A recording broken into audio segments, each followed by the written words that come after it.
But welcome back. This is Age of Imprisonment, where I've done every side quest so far except for one, because it was tedious and I don't want to keep replaying missions again and again. But yeah, you're right. It is a fun time to prepare. I hope everyone's enjoying this most underrated of Nintendo titles at this moment. I would say that it's the most underrated. I think it is. It's very good. Let me see how this audio is. I don't want it to be too quiet. There we go. Because I've been enjoying it greatly. Sacred Stones. Which is a stupid name. Who together with Zelda and Minoru vowed to defend Hyrule as its 6 sages. With their secret stones. I'm never gonna get over it. I'm really sorry. But the term secret stones is so silly sounding that it genuinely makes me not take the story as seriously. I just feel like it's the worst. I don't know, why did they choose that as the name? It feels such a foolish name. With first-hand proof of their combined might, anything would have been better. To go on the offensive against the Demon King's onslaught. Thus, he and the 6 sages held a war council to discuss how they might A war council. And defeat Ganondorf once and Again, my opinion is they should have called it Sacred Stones. We've had Sacred Stones before, or Sacred Power, the sacred power of the goddesses. We've had things like that before. Just call them that. Just use the word sacred. It's fine. It's okay. There's religious text in this game, because there is religious text in this game. But no, they said secret. For whatever reason, they had to avoid using the word, using any words. They just had to do the secret stone, the special stone. All of those sound childish. They just make it so silly sounding. before the final battle could begin, they first needed to clear a path to The final battle? To this end, Rauru proposed splitting their forces into 2 separate fronts, each of which would be tasked with stemming the tide of... We are spiraling towards the end now, aren't we? The Knight Construct was charged with launching a surprise attack on the enemy forces stationed in the depths. Does the knight actually take orders? Rauru and the 6 sages would set out to engage the ever-growing monster army awaiting them in the Ceres Scablands. Where the fuck is the Ceres Scablands? Sorry, that's a new location, the Scablands. Also, I do like how they trust the knight enough to be like, yeah, you do a mission. We'll take everyone, the entirety of the sages on our team. You go on yourself, you and your Korok friend, and take care of the other part. They're equivalent, clearly. Ceres Scablands, a tract of rocky plains in western Hyrule known for the clusters of oddly shaped trees that tower over its landscape. Is this new? Is this new lore? We're learning so much. Sorry, I'm trying to avoid sitting down. Is that what they were called? Those with the weird mushroom trees. I don't know if I knew that.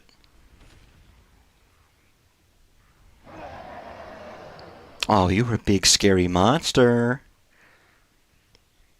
Grim Goma. I mean, you are a big scary monster. You've got a big eyeball.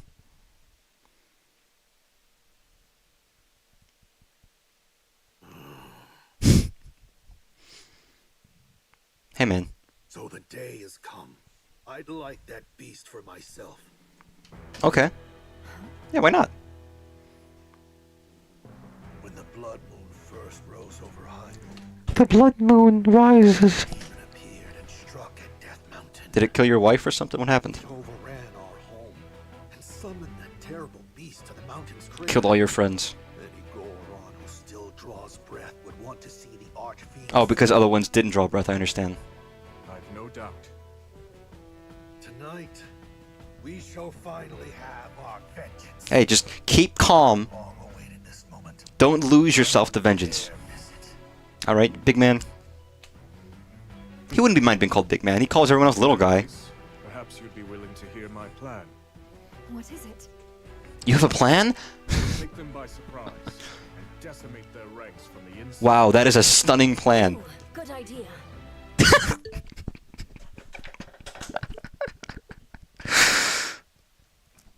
Sorry.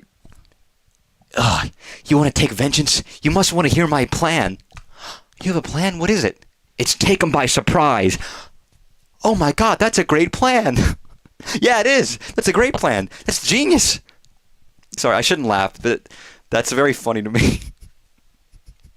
He truly is a master strategist. Except, how will we do it? Good question. One of your Zonai arts? Dun, That's what you call it. dun, dun, Now, we make for the dun. nearby caves. I like this song. Beneath the enemy. It's good. If we can just reach the surface, they'll be ours. And I know the Just the perfect presentation of that was just very silly. Maybe that's just me.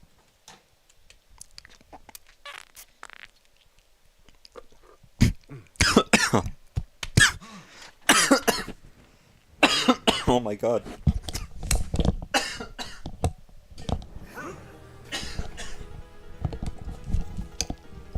They just popped out of a hole in the ground. Ugh. I'm dying. I'm dying. Wow, this guy just fucking like losing it. Yo, you want to become this?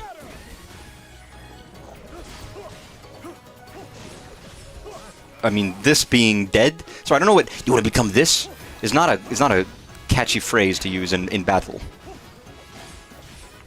If someone says it to me, I'm gonna be like, "What the fuck are you talking about, huh?" Imagine if you're the kind of person who has like a catchy phrase to say, some clever word, but you just can't like it sounds clever to you, right? But you can't pull it off correctly. I guess it's the whole thing about like the classic Seinfeld bit about, oh, you come up with a good comeback a day too late, and then because George is George, he tries to use it like just at completely the wrong time on a different day. It's like, oh, I'm gonna save this one. I'm gonna save this comeback and use it, and it just comes out awkward and weird, and the time is completely off, and you missed your chance. It's that kind of a thing. I don't remember what I was getting at, by the way. Now I'm gone. Yo, this dude fucking dunks. Look at that shit. He's dunking. Wow, I really did like hurt my lungs there. I inhaled incredibly bitter tea directly into my throat stream, killing me instantly. If I die in stream because of that, I'm gonna get a lung infection due to like rancid tea bitterance in my throat. And if that happens, I'm sorry. Good evening, welcome. You're here to watch me beat this. I'm not gonna beat this game today. That's a joke. It's not gonna happen. It could. It won't. Again, I have no idea how much is actually left in this game at all. I have no estimation. Quite. And I've not watched anyone else play this, because none of my regulars that I tend to watch are playing it. I don't actually know anybody. I don't think I've known anybody that I would watch even like remotely playing this game, which is interesting. Just not a very popular title. Everyone's got better shit to do. I have been looking at what games came out this year, by the way, because obviously I'm going to make a PowerPoint of what games did I play this year. And not what are the best games that came out this year, not a Game Awards thing, because, well, to be frank, there's not many new games this year that I actually played, excepting a lot of Nintendo stuff, which I feel a little bad that that's dominating the list, but it's not the only games I played this year, they're the only new ones, within reason. But so I have been going over what games have I played this year, starting from January of this year onwards. And I have a month left. I have about a month of games that I can still play. That's 1/12 of the year. So anything could happen, but I kind of know what games I'm going to be playing in this month. So I doubt my list of favorites and such that I'm compiling are going to change very much. You're not late. Congratulations. Well, I mean, you're a little late. It depends on how you define late. I mean, late is a relative thing. I'm a person who tends to be at things early. So my definition of being, if I'm there right on time or even like a minute or two late, it's late. I mean, to me, that's it. I'm like a little, I didn't quite make it. Hey, Kia. which is a little foolish. You know, you can give yourself more time than that. But I'm used to being like, I gotta be there 30 minutes early, then I'll just wait. Even for like, if I'm waiting for like a stream to start, anything of like a timed nature, I tend to be proactive in being there and ready and waiting, kind of a deal. I'm lowering my standards a little bit as I get older, but for the most part, it stresses me out when I have something, especially something important, and I'm not there. I want to be secure. I want to be basically able to say, okay, I'm in the right place. I have the right stuff. I'm good to go. I'm locked in. You usually early, but for Twitch stream, they say for 30 minutes. Well, yeah, it's the difference between a Twitch stream. And hell, half the time, if I'm my favorite streamer, I don't even know if they're started or not. It's different now because I typically have Chat Arena open on my computer. So if I'm at my computer at home, I will see a number of streamers go live, the ones I like, because their chat will show up and you can see whatever. Oh, why would I? Hey, look at these glowing rocks! I gotta touch them. I was late because I'm planning a charity event. Well, it's a very exciting and worthwhile cause. A lot of things like that happen in December. I don't need to shout out the Yogscast Jingle Jam, in which they have a bundle of games that you can get for £35. And if you pay that amount, you get a series of keys for games, and none of the money goes to them. That goes to charities. And they're raising money all Christmas, and they've already raised £1 million. Thanks to the Yogscast. Other charity events are available. I'll recommend it because everyone could use more Steam games to not play. But no, charity event's exciting. It's always fun to give a little bit or try to make something happen. Like, my streams are the most useless thing. So it's not really worth, like, someone being like, I'm playing a charity event, I'm sorry I was late. It's like, good for you! I'm talking about how my throat hurts because I drank too much tea and shit like that, you know? I'm talking about stupid shit.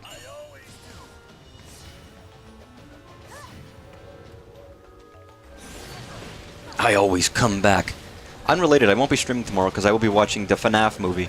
The FNAF 2 movie, actually. And I guess I could talk about the FNAF movie on Friday if I'm available, and I might not be available on Friday. We'll see. There's a chance for work reasons. But I can report back and do a breakdown of the FNAF movie on Friday. Tell everyone if they should watch it, and if it's good, and if it's better than the first one, and if it's got Matt Pat in it again. Never beat Tears of the Kingdom, never cared. Fair enough, not everyone does. I liked it a lot. I put a lot of hours into it. It's somewhat of a joke, but it's actually not a joke. I genuinely think this, because I'm stupid. If they called it something besides Secret Stone, I actually think I would have taken aspects of the story a little bit more seriously. Again, there's no better time to talk about this Tears of the Kingdom than playing this game, so I'm not going to feel bad about talking exhaustively about it. Because it's a great game. And I did everything, man. I did every shrine. I don't even... You know what the funny thing is? And this is crazy. This is crazy to say. I think I was just in a different place. And I maybe had a little bit more time, and maybe I had a little bit more wherewithal. And I think, oddly enough, Tears made it easier. But I don't think I actually ever got every single shrine. I never got the Hero of the Wild outfit in Breath of the Wild. However, I did do every shrine. And every light route in Tears of the Kingdom. If you don't know, there's like a second underground area. So there's an above ground, and then there's an underground that's about as big as the above ground. And here's the thing. I typically say I like Breath of the Wild more, and I stand by that.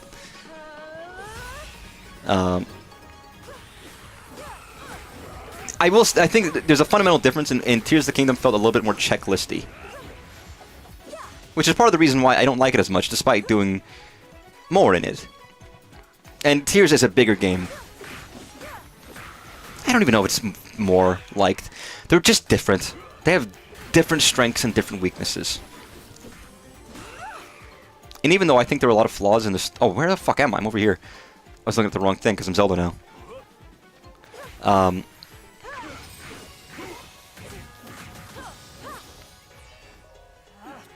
I don't know if the story in Tears of the Kingdom is stronger or not. I think that the whole thing with Zelda and her whole thing, specifically that side, side thing. I guess it's kind of the meat of it, but it's also a side thing. Is incredibly emotionally compelling, and more emotionally compelling than any part of either of the two games.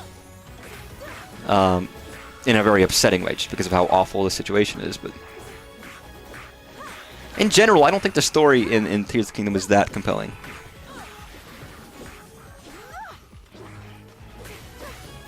The side thing. So I said the side thing. What am I talking about with the side thing?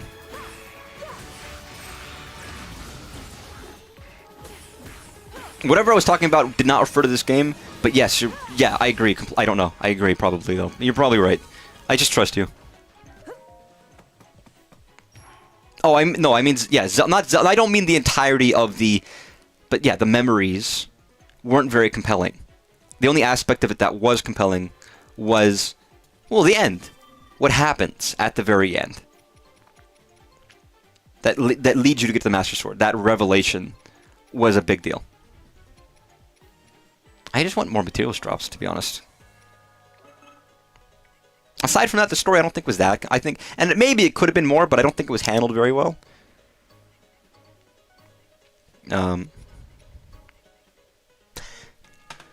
As an aside, there's a dichotomy of there is a story that already happened, and there's a new story during the game. That happens. And the way it presents itself to the player can depend. For Breath of the Wild, if you're ignoring the memories, and again, the memories are a hit and miss kind of a thing, a big part of it is a lot of the cutscenes in both games can be a little stilted. They're oddly directed, or they just feel a little... They feel strange in many aspects. Tears was very bad in that, when every single dungeon had the exact same cutscene, slightly different, but almost the exact same, and it was like, I don't need to see this anymore. I don't need to hear the word secret stone a 7th time, or whatever. That was pretty egregious. But the meat of the story in Breath of the Wild was memories of the past. And I think you know, the present day didn't get as much work. I think that's fine. I know some people didn't like that. I'm ready to go. As long as the story itself is good, and in the way they give it to you happens in the daytime. It's you remembering things that you should have never forgotten, kind of a deal. Although it works best when you have things in the present day that connect to the past. And some of the stories did. As much as I think Yunobo is a dumb idiot, at least his story connects directly. You know, there's a little moment that shares at the end where you basically, it's like the legacy. There's a connecting thread of, there's the legacy of your town and your people. They could have done a lot more with that. To me, it's a shame that they didn't. For Tears, I guess there was more that happened in the present day, but I don't think all of it was that interesting. And also, all of it was very disconnected from one another. It was just felt, to be honest, if we're just talking story, and there's many aspects to talk about with the game, it was just do 4 side adventures of, you know, different levels of importance.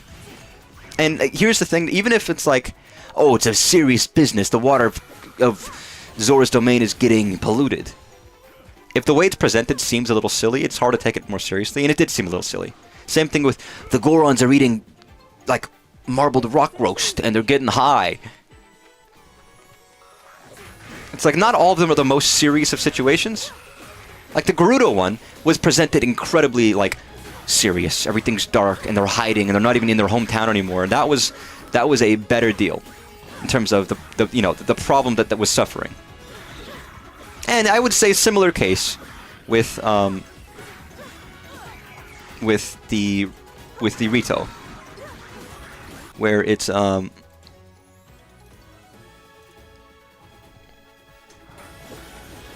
where it felt like a more serious situation. And also, being in the cold helps make it feel more just grim. Tears Breath of the Wild you can do in the game in any order, but Tears of the Kingdom it's linear. That's not true. You can do any of the side missions in the side missions, the 4 main things, just like Breath of the Wild. There's 4 big places. You can go to either one, any order you want. There are more linear segments, whereas like you have to do those 4 before you do something afterwards. and stuff, and things of that nature. But for the most part, it's not really very different. You can still do anything in pretty much any order. And all of those are about the same length as the original Breath of the Wild, if not longer. And then there's also more afterwards.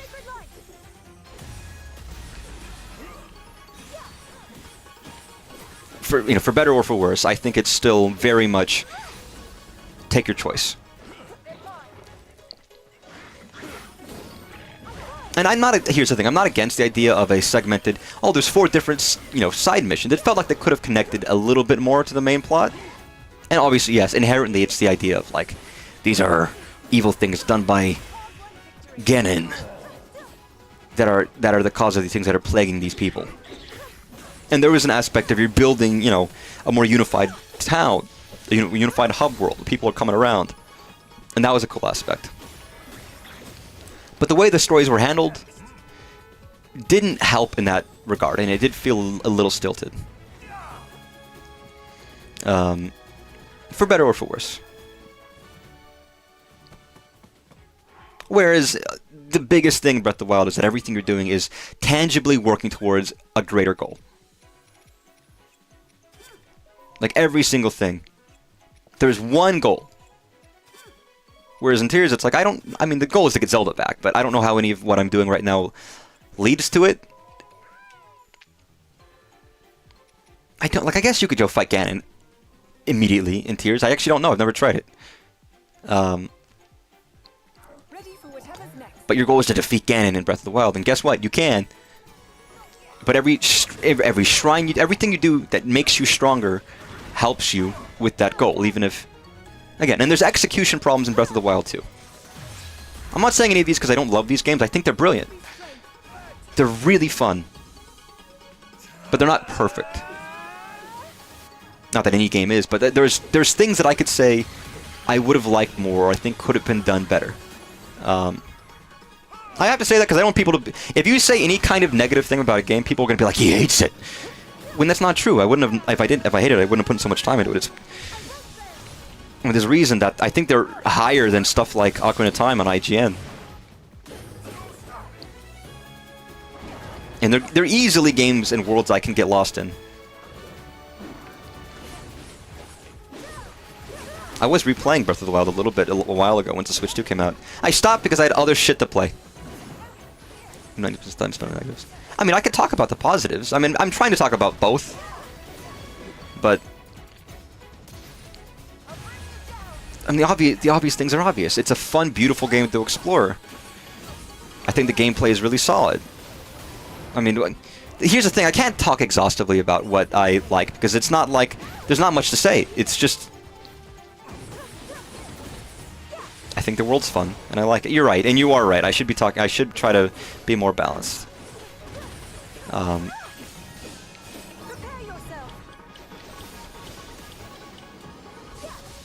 Here's the... I'm being serious, though. I genuinely do love the game. See what I mean? I love the game. I really do. But there's aspects of the design of the game that don't work well in different parts. I think the combat in Zelda is very fun.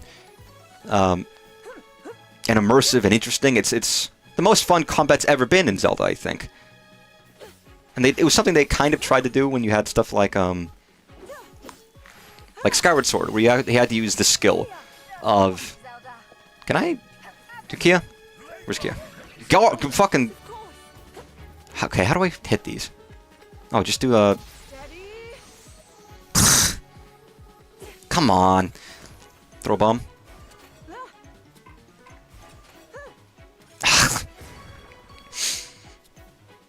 Skyward Sword with the skill based, and I like Skyward Sword, and I like its controls. I think it's trying something very specific, and very, truthfully, very good. It's just a different kind of control methodology. When you're talking about just pure gameplay and using just buttons and whatever to make fun battles and encounters, the Wild series is always fun.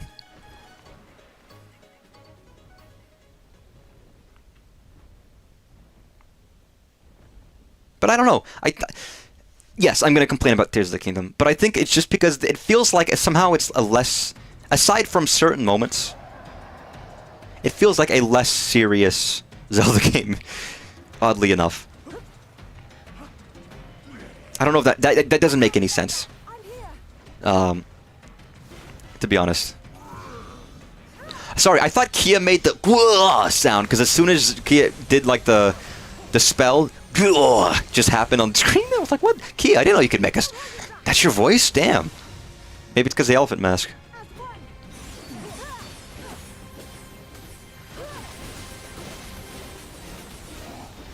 I think Breath of the Wild just had it did have a more dour atmosphere.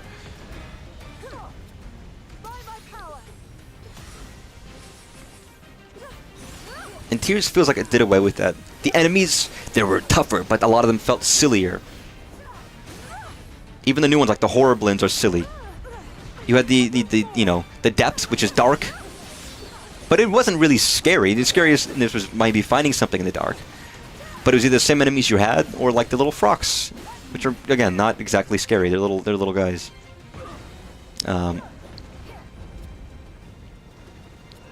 What the? Oh. Yo, this guy's shit a rock! Some of the bosses were silly, some of the dungeons were a little rough. I think a lot of the stuff I already liked, that I liked, oh, I don't know. Well, fine, let me talk about the things I like in Tears of the Kingdom that Breath of the Wild didn't do. The things that, that they kind of fixed in my mind. Oh, I'm playing like Whack-A-Mole. Although nowadays, I don't know. It's hard to say. I really felt that there needed to be more things to collect in Breath of the Wild. I don't know if I still feel that way, but there was I think a common thing of where it felt like when you were exploring in the world, there weren't enough things for you to actually tangibly find. And I'm mixed on whether that's a good or a bad thing these days. Like I'm changing my mind a lot, especially when it comes to like let's talk about Mario Kart. And the big thing about the open world. Where's the inherent fun in exploration? Because there was plenty to find in Breath of the Wild. It's not like I needed like 20 more collectibles necessarily to explore, right? There's a distinct idea of if you tell people why they're exploring, they'll explore for that reason. If that makes any sense. It's similar to like the logic of if you give people achievements, they'll focus on them. That doesn't work out in most cases because people don't always care about achievements, and they're not in the game. But there's a thing of if I'm exploring this area because I want to find this or that, or I'm going to collect things, and I go to this area and this area doesn't look like it has anything, then maybe I stop. And it's a psychological thing of, is it worth exploring? Yes. But you're more likely to explore on your own when you're not knowing what you're going to find, kind of a deal.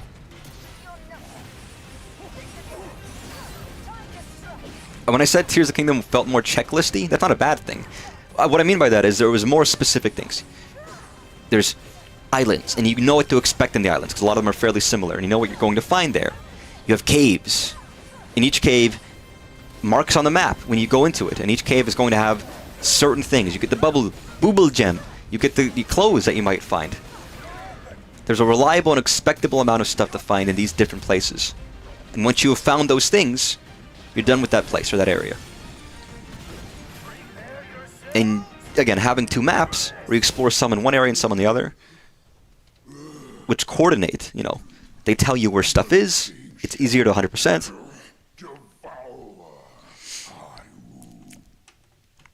Why? Why does he want to eat it?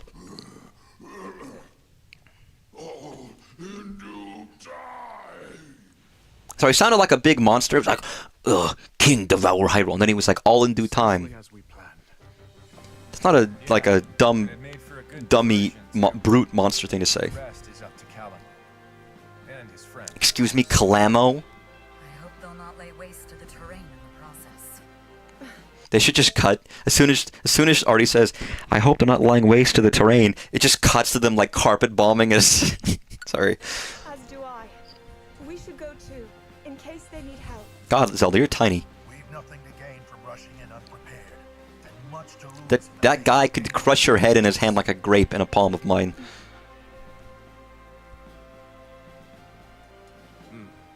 We can never be too careful. Our faith is with you, Knight Construct. Nice. You stopped Breath of the Wild because I ran out of map to explore? That's fun. But yeah, I mean, but there's a thing of when they give you incentives for exploring, it could drive you to explore more or explore less depending on what you're looking for. I feel like I explored more in Breath of the Wild just to see what was at places. And there was a lot of cool moments of things that there was nothing. The most you might find is a Korok, and after a while, it's diminishing return, so I didn't always care about Koroks.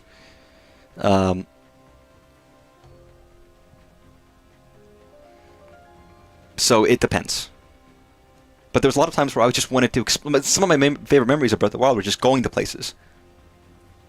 And there's also level design differences where I have a lot more memories in Tears of the Kingdom of I'm in another cave. There's a lot of caves. All of the interesting things seem to be in the cave. Less interesting stuff was actually in the overworld. There were still some, but it didn't feel like nearly as many. The Koroks also felt... Okay.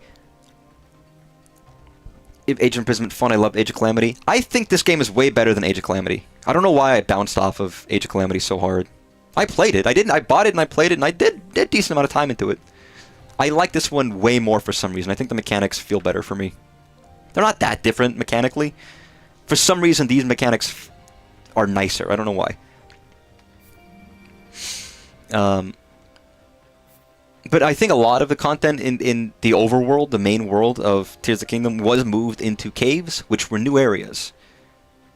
But they're interior, and they're not as big of like you're exploring an overworld. It's more like, I'm in a three-dimensional room. Which way do I go? Oh, there's rocks to blow up. I don't think that's quite as fun to explore. The depths, I think that the most fun exploring in Tears of the Kingdom was the depths. Personally. Because I liked... Once I got into it, and again, there was a part where I was burnt out. And I was like, I don't want to do these light routes. Then I came back to it like a couple weeks later, and I was like, you know what? I'm going to sit down and do all of these. And I was, I'm going... It's like pit stops. The way I feel like it was designed is you go from place to place. Here's a pit stop with a bunch of things. Build or use autocomplete to create something with these tools to make you like a cool machine to fly around and go find the next light route. I wasn't even there looking for the light routes. What I was looking for were Yiga encampments because they give you new auto build stuff, and I thought that was really cool. I wanted to see what new auto build... The auto building was like just to see what weird machines they would give me was kind of the most fun for me. I thought that was the coolest thing. Just to see what new machinery that could be given to me. That felt like a new item sometimes. It was like, oh, this brand new thing I could do. You're better than I thought. Thanks. I understand. But yeah, Tears of the Kingdom felt like it had more stuff. It's like there's way more things to collect. Way more... way more things to collect. Way more unique things. It's like, oh, yeah, if you do this arbitrary side quest that's probably very easily missed, you can get a whole new power-up that's completely exclusive based on the Yiga. It's like, huh? What do you mean? What do you mean I got a whole new exclusive power-up? Like genuinely a new ability that's just there? Huh? What? It's like, yeah, that's true. That's just there. And it's like, I didn't realize that. That's pretty cool. There was just more things. And that's kind of what I was wanting out of it. My decision is made. But it did leave some things a little less... I found some things were better and some things maybe were less interesting because of it. Oh, this is... A Lone Wolf Goron. Another Goron? We're still getting new party members, really. Oh god, I can use even more meat.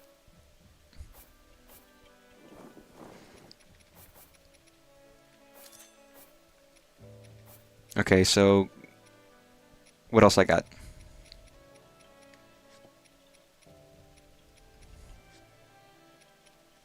Critter. Critter. Is that a critter? What does support do? Was it? Can I max out everything? Yes, I fucking can. Oh, the bar is filled. Actually, kind of comfy here. I think that the Koroks and Tears were a missed opportunity, because half of them are now like, do this thing where you transport them from here to there, and you get double. You get 2 seeds instead of 1. But here's the thing, when the Korok seeds are such diminishing returns, 2 is not that big of a difference from 1. And the effort for doing the ones that are double are so much more than like, oh, solve this basic puzzle. Oh, grab an apple from a tree so the trees are the same. I just was like, I almost never did them. I was like, I don't want to, this just feels tedious. A lot of the Koroks and Tears of the Kingdom felt really tedious. And I wasn't a fan. At first I was like, oh, that's a fun idea, and it works well with the system of building. But it felt time-consuming and unrewarding. And hell, I started feeling like it was I was lazy doing Koroks in Breath of the Wild after a while. Definitely not going to be up to doing it. Oh, old Goron. Which we saw earlier. Again, I think he's the last one we need, and then we're going to have a young and an old for every race. Which means our entire team will be set out.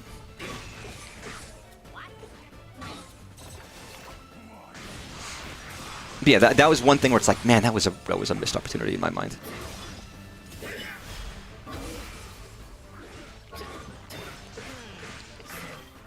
I don't know if they've really fixed my idea with the combat.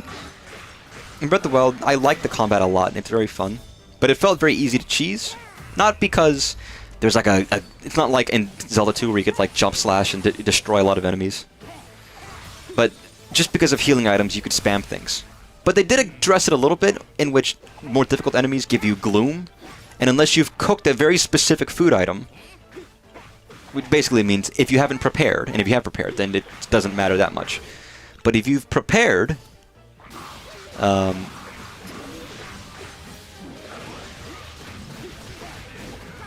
it's no problem. If you haven't prepared, then you actually do have to be careful, because there's actually no way of getting your health back in there. You're kind of like, you're in this battle encounter, and unless you get out of there, you can't really address this. You're just screwed. And to be fair, you can cook anywhere in Tears, so there's an option of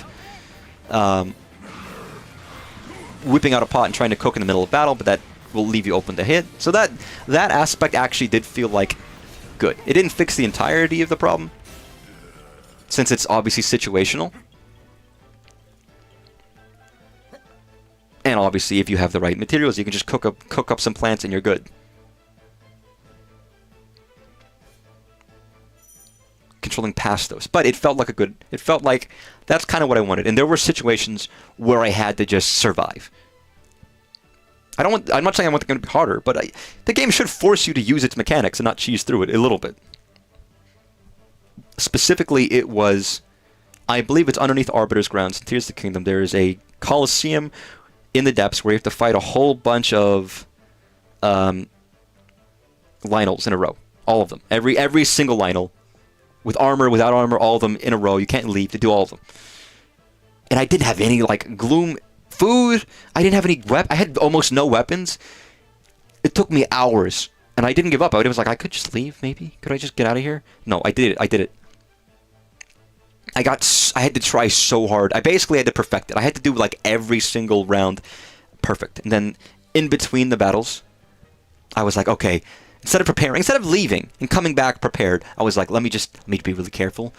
Okay, I just killed this guy. I'm gonna, within 2 seconds, I gotta fuse something to take down this guy's shield or whatever. Because I had some very, very, very limited weapons as well. But that was more fun. Again, if the game isn't as fun if you're cheesing it by just eating 1,000 apples. So I think the gloom helped in some situations. It wasn't a perfect solution to the problem that I had in Breath of the Wild, in which you could just eat 20 apples and win any fight. But it helped. In situations like that, which I remember strongly, and I don't regret doing it, despite it being difficult and time-consuming. I think it was worth it. So that's one improvement Also, welcome. Sorry, I'm talking about improvements between Breath of the Wild and Tears of the Kingdom. Even though I said that I think Tears of the Kingdom feels somehow a little sillier than Breath of the Wild, I do think it handles its direction of its characters and the voice acting a little better. I don't think, and that's nothing against the voice actor, I think there was probably poor direction on the localization of Breath of the Wild. And I still liked it regardless. I think some people used to give Zelda or Mipha some shit with the voice, and I was like, I think they were fine. I think they weren't given huge amounts. I think they did do better with Tears. Even if I think overall the story and the way it was executed did feel a little silly. Only in some aspects. I still think it was a very strong story with an incredible ending. I don't know if any Zelda game has a better ending sequence than Tears does. Everything with the final battle, to the final dragon battle, to the flying down and the diving. It's such an incredible moment. It's hard to say if that's topped by any other Zelda game, to be honest. But the majority of the game, the stuff you're doing, as I've said before, is a little disconnected, and it does feel a little, again, I would give the game 10 out of 10 if they didn't call it Sacred, if they didn't call it Secret Stone and instead used Sacred Stone. Or another term. I guess secret is just an inherently silly word. It's not a serious word. Hey, can you keep a secret? It's something a child says. So when they're having these major moments and they're talking about secret stones, I just can't take it. I really couldn't take it that seriously. I'm sorry. It might be a me problem, and maybe no one else had that problem, but secret ass.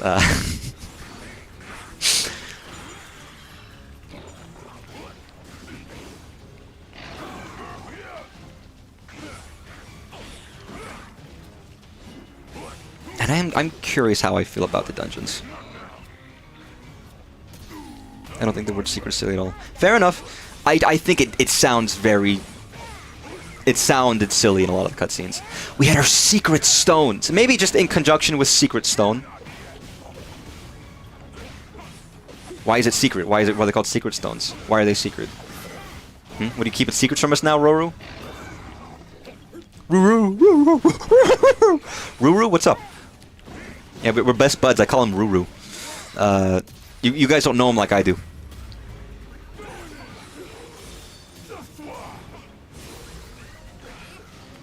For what is meant to be a serious plot point that's used in some very emotional moments, I think the word doesn't reflect that. Maybe I'm wrong, but... I'm not the only person who said it. Not that I need external validation, but of course I do, because I'm a human being. I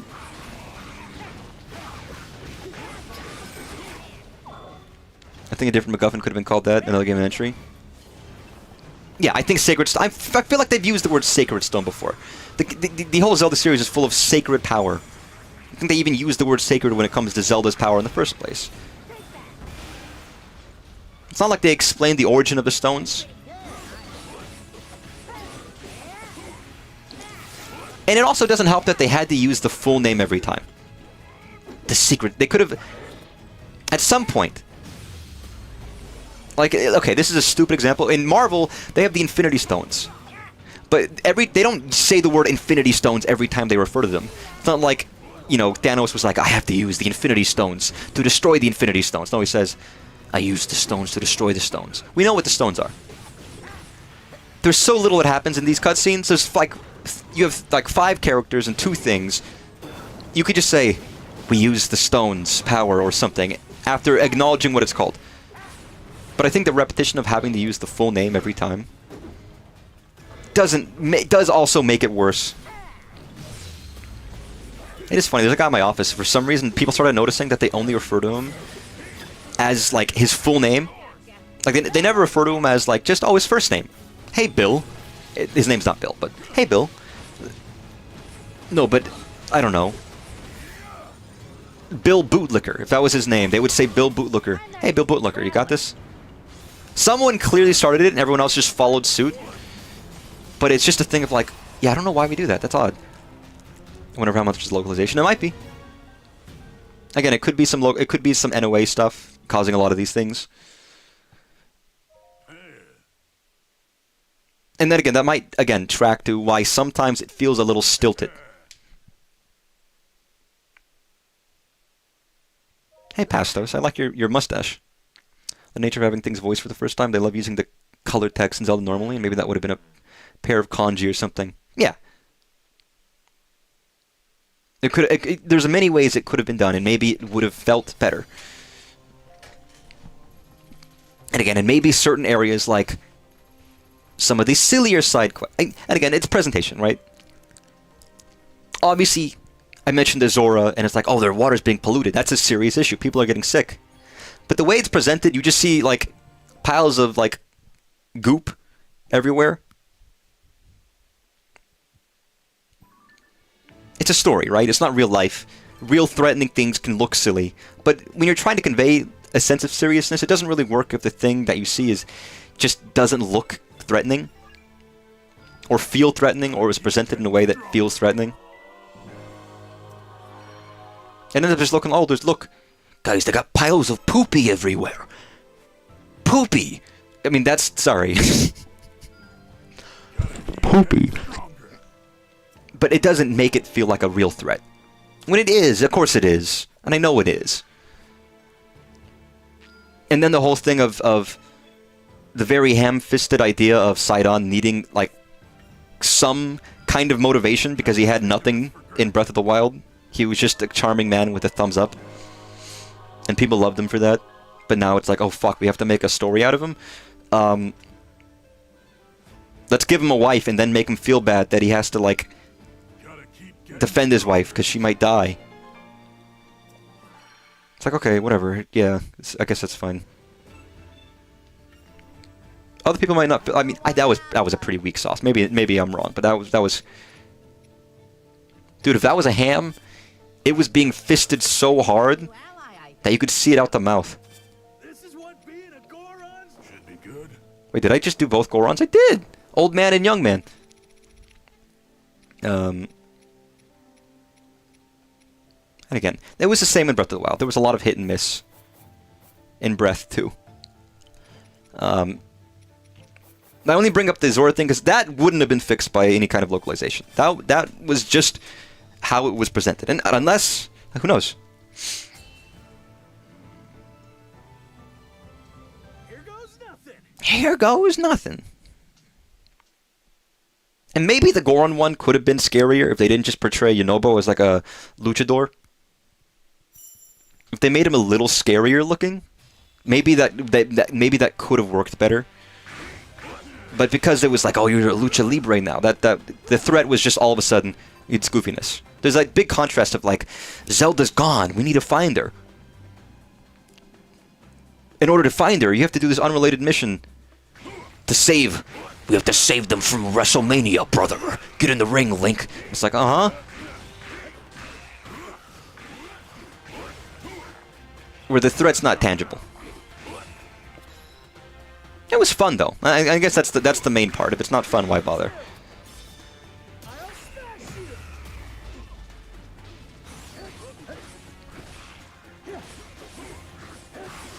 But truthfully, I don't think there were any stories presented wholly silly in Breath of the Wild.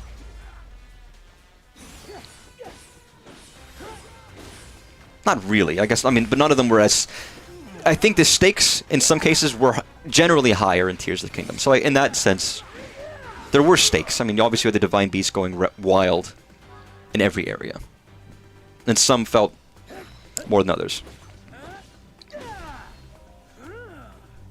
And I'm talking about the weak ones. The stronger ones, like I already mentioned, like Gerudo, were really strong. That was so strong.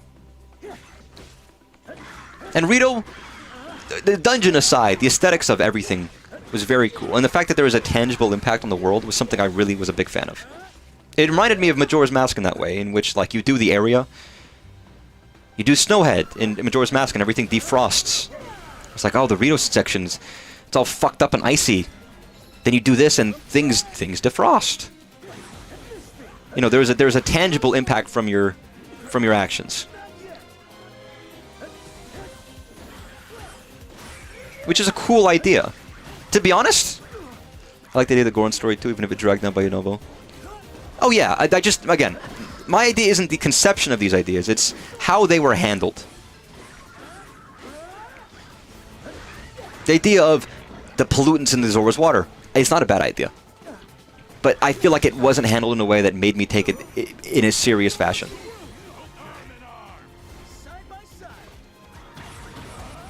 Oh, there's actually a custom unique attack for the double Gorons, I think. Or maybe not, I don't know. No, it's just fight.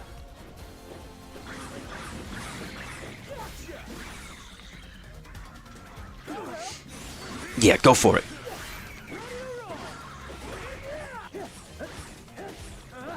But yeah, I mean, that's the one thing. It's potential, right?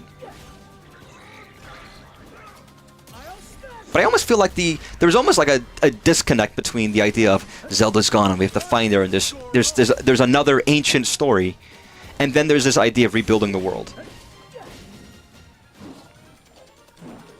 To be honest, those almost don't feel like they connect in the game at all. It almost just feels like you're doing this thing to rebuild the world and help these areas.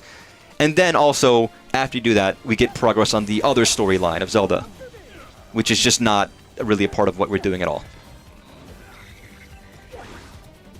So I think I would have preferred if they either focused on one or the other. If they did a whole game just about you're rebuilding the world.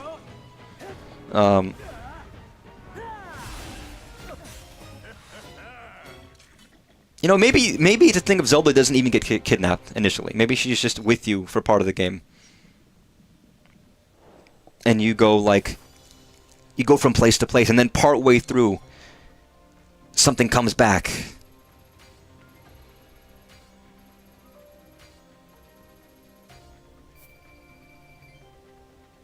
Or I mean, again, it could have worked. Here's the thing. Even what they did could have worked if they just tied everything a bit more together. The implication is this one event caused the world to go into chaos. And so you're going around fixing it. And this one event is also the thing that got Zelda to disappear. But the events are so disparate, disconnected, and none of them are really connected to each other. Like each of the 4 areas in Breath of the Wild all had a divine beast. And all contributed to that one end goal. And it was all about the 4 champions and then their legacy that left behind. And they all had similar bosses, which some people hate, and that's fair. I also agree that they could have been more interesting looking visually. Even though I do think they were fun. Really fun, actually. Yeah, eat the melons. Eat the green food. I think a lot of people tend to feel that the dungeons in Tears was better. I think there were higher highs and lower lows.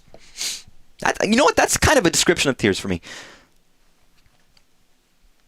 There's aspects that are just really good, and they beat out Breath of the Wild. And then there's aspects in Tears that are worse. Where I think Breath of the Wild is just more consistent overall in its experience.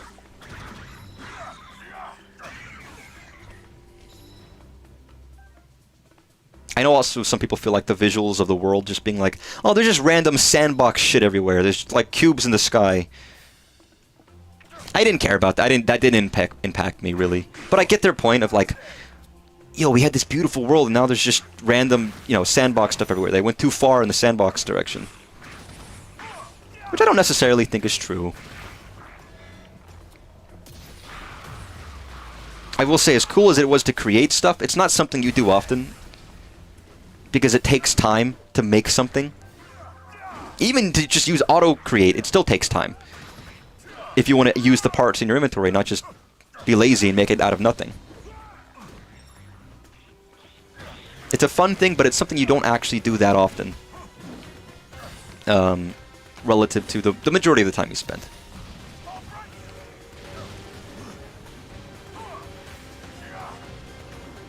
And I don't know if that's a bad thing. I mean, some people say like cryonosis or Cryonis or whatever. In the first, and Breath was maybe the weakest of them, and sure it was. But also you do use it a lot. I didn't realize, but going through it again, it's like there's water everywhere. It's almost like your main point of travel with water is to use Cryonis. Which might be a ridiculous thing to say, but it kind of is true.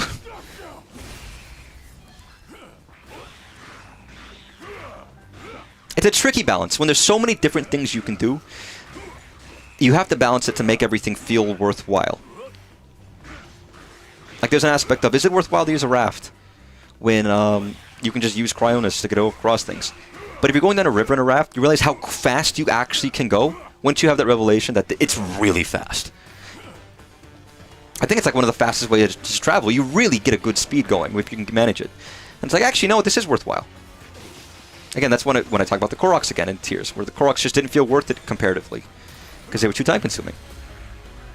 There's a tricky... I was talking to a friend about this as well when it comes to, like... He was like, I can't believe they just upgraded Mario Kart World to fix some of the problems. They redid some of the courses layouts. I can't believe it. How come they didn't do this at launch? And I was like, game design's hard. Everything is easy to see in hindsight. It is so much harder to figure out how things are going to be perceived and played when you're not the ones building the game. When you have ordinary people play it, you know, you have a whole different perception. Especially an open game. You have no idea how to balance things to make this feel worthwhile, this not feel worthwhile. How are these systems going to interact? It's difficult. Yeah, either you do an exceptional amount of playtesting like Valve does. And again, they do like 10-hour games with very linear experiences to nail home exactly how they want things to be played through. Big open world game that's would obviously be difficult to playtest in the kind of way they want. And there's a lot of things where it's like some of these issues only appear at certain parts or after a period of time. You know, maybe it's just difficult. But I do think that is the trick. Is it worthwhile to spend this time? Is the tone consistent here versus there? I think that's where the flaws come from. I had a much better exploration time with Tears of the Kingdom than I think with a chunk of people, but that's because the routes I went and curiosities I personally had. And again, these are all memories of a game that I'd beaten ages ago. I remember having fun exploring the depths. There were some unique Skylands, but I remember most of them being just the same Skylands again and again. But a lot of the actual overworld I don't remember very much of. I'm trying to think now, and I just remembered what the fucked up ring Kakariko looked like. I just felt like there was less to do in it. They moved all of the interesting things in the overworld to other places. And they, you know, and I'm including caves in that. I mean, caves are a part of the overworld. I don't know why I'm not like being like, to me they were different, but all the stuff I do remember are caves. It's like, oh, there was this cave or that cave or whatever.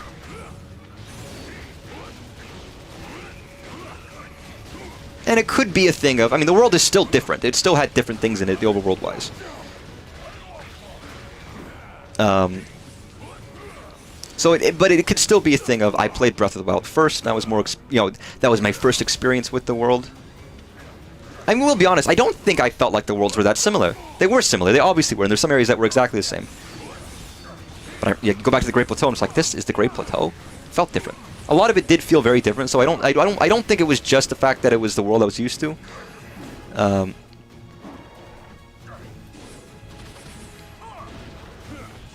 But I don't feel like I wanted to explore it as much because it didn't feel like there was the stuff that I was looking for. Where I remember things like, finding the sword in Hebra that belonged to the 8th warrior, and that wasn't really I realized later on that that was part of a quest, but when I first found it, it wasn't. It was just, look at this strange sword. Giant statue of a sword buried in the snow in the far north of the region. It's like, what is this here? All these little moments of things I found. It was so cool. I'll probably play Breath of the Wild a little less than you. Yeah, I didn't 100% it. Weirdly that I did. I mean, I didn't 100% either one. I didn't get all the Koroks, but I didn't do all the shrines in Breath, despite thinking that I like it more. I played a lot of Tears. And again, Tears just had more in it. I definitely played more Tears. Not that, I mean, they're both massive games. They're both 100+ hour games. But Tears is bigger. Easily.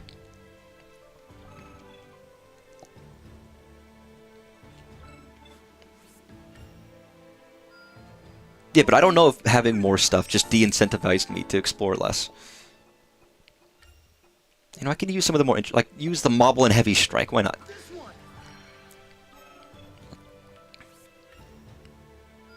It'd be a game I wouldn't mind trying to check out again. And I don't know, even, I mean, you could argue, is the ethos in those games just different? You look at, it's not like Spirit Tracks and Phantom Hourglass, where they're very different. I don't want to compare those two, because that feels disingenuous. But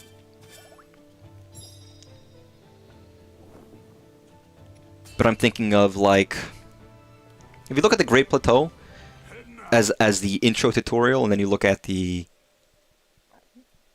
other one, what was it? Was it also what was it even called in Tears? I should remember this. It was not that long ago. Whatever it was, the big Great Sky Island, Northern Sky Island, whatever it was called. One of the Sky Islands. They're very different. Great Sky Island, okay. I don't know if that is endemic of how the games are also different. I don't think that's necessarily true. But kind of. I mean, hell, a lot of the caves you go into, you explore the world to find a cave. You go into the cave is a linear section, for the most part. Some of them were more open. Sometimes they were cave systems. But there's only so many places you can go in a cave. You go down a tunnel. Oh, there's 2 tunnels. Go down one of the 2 tunnels. Okay. Despite being a open area, it did feel more like it guides you towards specific places. And I don't know if maybe Tears just did that more often.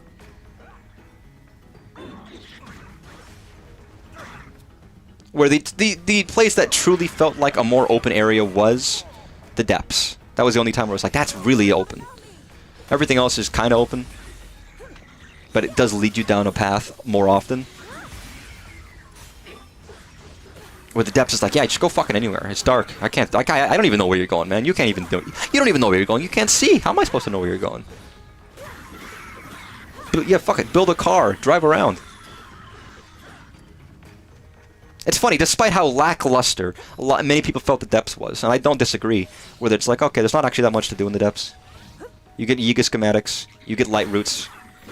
That was enough. It actually was. It was kind of just enough for me to be like, yeah, let's do this. Much like Breath of the Wild. Less stuff, but more exploratory. Maybe that's just, it's more endemic of the kind of taste I like. Impressed they kept it secret. That was such a big reveal. That was one of the coolest moments when you're playing Tears of the Kingdom for the first time. Especially coming from Breath of the Wild and realizing that, oh my god, there's this entire second layer. I guess third layer, since we knew about the sky. But another layer of the game, we just didn't know about it. An entire another map. With stuff in it. Hell, there's like Colosseum, there's clothes, there's Yiga schematics. There's, despite a lot of the depths feeling, okay, there's just another area that they all kind of look similar. Big statue, whatever.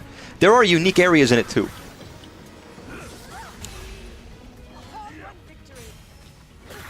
And in interesting, you know, and usually at notable locations. I mentioned underneath Arbiter's grounds.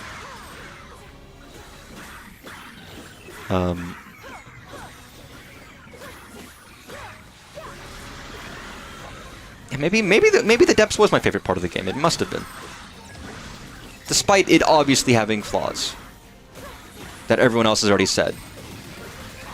I think I might have just been more positive on the depths than anybody else was.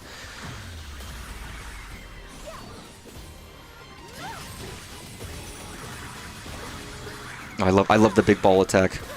It's like my favorite AC/DC song, Big Balls. Yes, I've got big balls. Yes, I've got big balls. That's true, by the way. That's a real song by AC/DC. But you didn't know that. Just look up Big Balls AC/DC right now. Look it up. If you don't look that up right now, I'll be disappointed.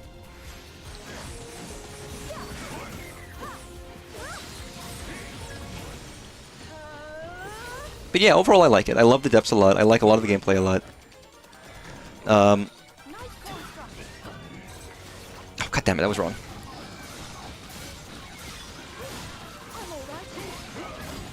I didn't hear about it in middle school, but I don't know what we had that in middle school that was edgy. I don't remember.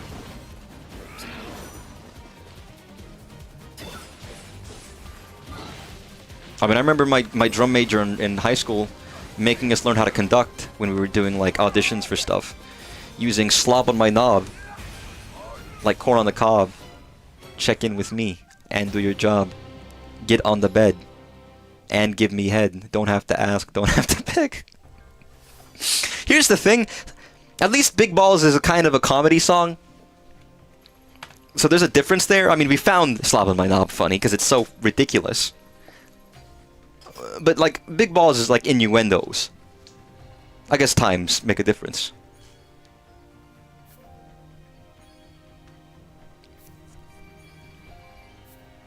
There was a lot of just shit songs that people used to sing fun, ironically, I guess. Like, this was in middle school probably, or maybe it was high school when I was randomly switched to baritone because they didn't have enough instruments. We had a very militaristic section leader make us do push-ups. Or was it planks? And he would make us sing, "I have 6 jobs, I don't get tired," which is from a song.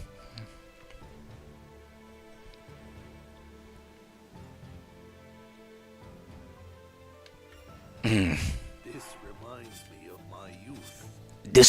I'm sorry, Agraston, I know it does, which is why I'm not bringing you on this trip. Not a problem. I'm looking forward to this. Don't mind tossing this in. I'm racist. And I want bird people to be with bird people. It's really fucked up, I know. Goron not allowed. Oh, in this day and age, that's fucked up.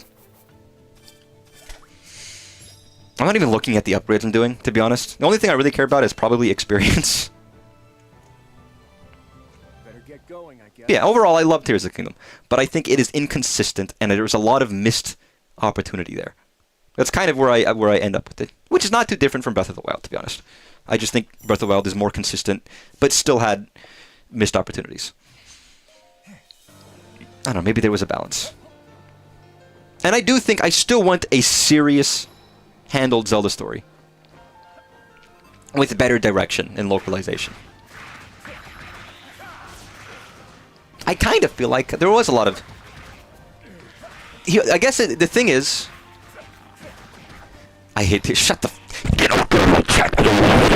Sorry, that's the fury coming out. Yeah, that's a true quote. Put that on my gravestone. Ready for this? But I think when you had less dialogue and less oblique storytelling in Zelda games, there always was storytelling, and there was always story and dialogue and characters and whatever. But inherently, the previous games had a little bit less direct.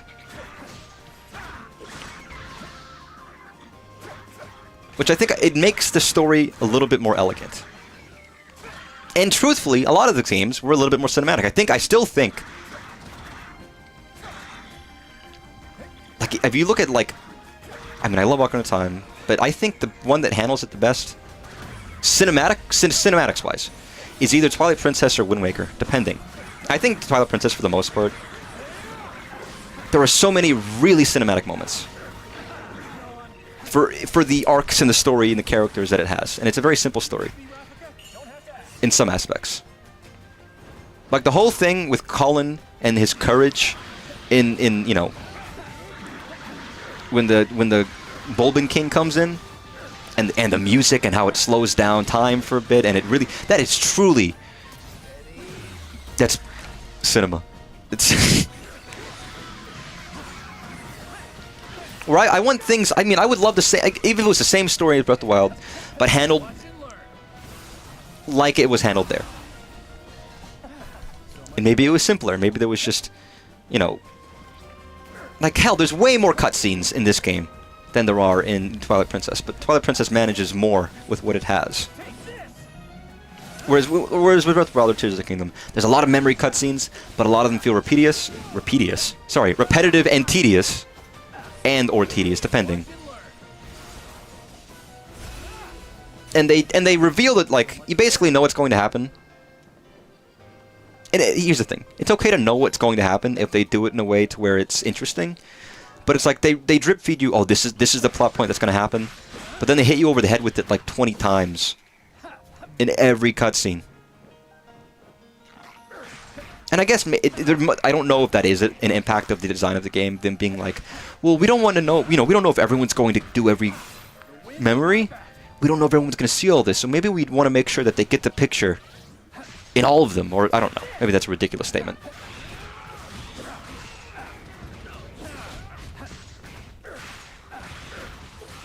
But there were good story ideas. They hold the concept and breadth of Zelda, and her unable to do the thing that she's trying to do, and it's leading to the downfall of the kingdom, because she can't handle it, and she doesn't know why, and the frustration that builds, and resentment towards the one person closest to her, who can seemingly fulfill his obligations. There's a great story there. Great arc. Great thing. I would have loved it to have been handled a bit better.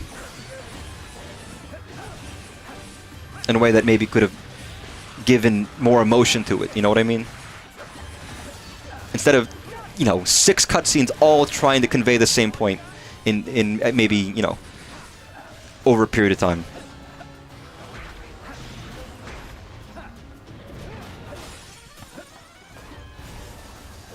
I don't think that's very elegant storytelling.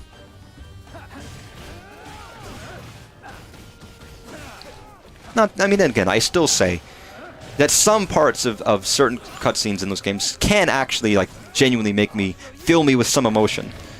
It's not like they're emotionless blocks of nothingness. Although, they're not that bad. Jeez. I don't know why it does, and it might just be the music, but I say it every time. For some reason, the weird cutscene after you save, the Gerudo and you see Daruk's ghost. A lot of the ghost cutscenes really are very impactful in Breath of the Wild. After you defeat the Divine Beasts and you see their, like... And it's not them talking to other people, it's them talking to themselves. It's them reflecting and looking back. I think those are the strongest cutscenes in the games. They're really good. Filled with longing or regret or hope or mixes of both. And it's probably why the one with Daruk hits me stronger than the most, because that's one that he actually gets to wonder about what happened after he went away. And it's the only time where he actually gets to see it.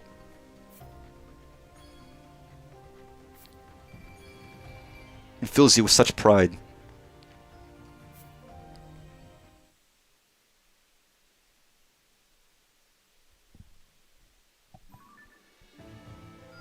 But yeah, we'll see. Not that I don't want it to just be edgy. I don't want it to be like, I want an edgy Zelda game. But I would like something a little bit, meatier. Maybe that's not the right term. And I think some people kind of expected it. People were going to be like, oh, this is going to be like Majora's Mask of Ocarina of Time. It's going to be darker. And I don't think it was necessarily. Some aspects actually were. There were still things in it that probably were darker,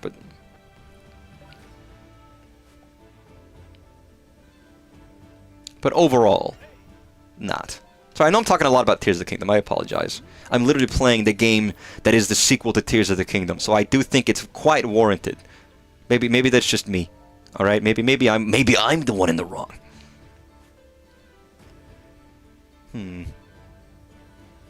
Excuse me, princess. There's battle to prepare. Wrong or right, we can all do a bit better. I'm sure this'll do it. Yeah, what a motivational thing to say. Yeah, you're right. We can all do a bit better in life, in general. Give my all. Come. But I was thinking about that, because I thought about it today, and once they announce the next Zelda game, I think that will genuinely be my most look forward to game. Easily. I still love Zelda as my favorite series. And I remember, again, when Breath of the Wild was first announced and was first revealed, in the summer that I played it I just played it every day. I was so excited. I watched that E3, every bit of footage I could find of it.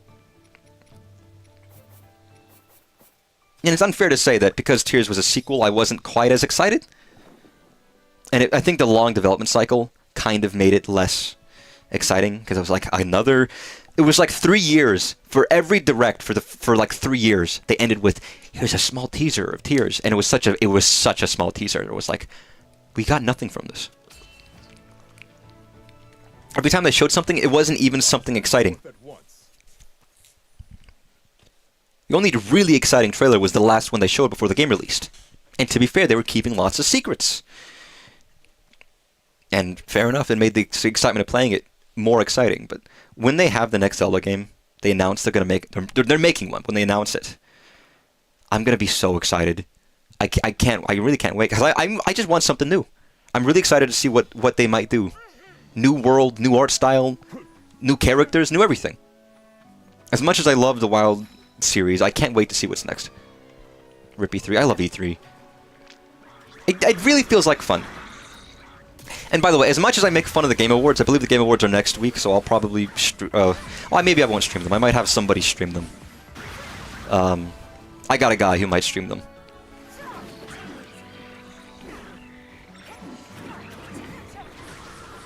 But it does still feel like next Thursday, yeah. It feels fun. There's not really that many big reveals. There are some. Again, there's very specific games. You might get lucky and get some games you care about. E3 was more fun because it was, multiple days. It's like, oh, Microsoft's this day. Nintendo's this day. You got, like, the Ubisoft one, which is always laughable because you're going to have people on stage dancing to Just Dance every year, and they'll bring a car on stage. Like, there's the stupid, silly stuff that you like to laugh at, and then there's the things where it's like, I'm curious what games they have to reveal. And they have the Square Enix show. And there's still events. They still have the Game Awards, and they have the Summer Games Fest, and they have different companies show off things. Or you might have Gamescom, or, there's still things, but E3 always felt like the one time where it was like, it's like video game Christmas. I was always so excited to see, because you expected and you knew that people were going to put their best foot forward. If there was any time of the year where that was going to happen, it was E3. And especially with Nintendo, you were like, oh, fuck. That's where they show off the big shit. And they really did. Like, oh, okay, we're going to do the Smash Ultimate Extravaganza. Here we go. We're going to do, again, the one E3 where they did only Breath of the Wild. And it was a smart move. They were correct in doing that, and it worked out. Or they showed off, we got Mario, we got Zelda, we got Pokemon, we got Metroid Prime 4, which is actually finally coming out tomorrow, by the way, which I haven't talked about. Which I will talk about a little bit, but... It's like, man, you really could expect some big stuff. Who won E3 this year? I always wanted to go. And again, it used to be an industry con, but then it opened up to anybody. If they had gone for one more year, I probably would have traveled just to go. Just once. Taking a trip to go see E3 at least once before it went out. But of course, it's a little too late now. And even if someone tries to bring it back, it's not going to be the same. The world's different, and the need for it is different, and there's other things that are taking its place. There's another streamer who likes to do, like... Oh, he's going to stream the Game Awards, but he's also going to do E3 2000, and we're going to be looking at, like, video and footage of what the conferences back then were. Which I guess E3 2000 or 99 would have been about N64 games, like Perfect Dark and Majora's Mask and all that, whatever was coming out at the time. Which is cool. But no, I had that thought today, and it's the truth where I almost can't wait for the next Zelda game. It's gonna be ages. I mean, Tears of the Kingdom was a very long development cycle. I almost hope it's shorter. Game shorter. Maybe I almost hope that the development cycle is a little shorter. They don't need to do another one of these necessarily.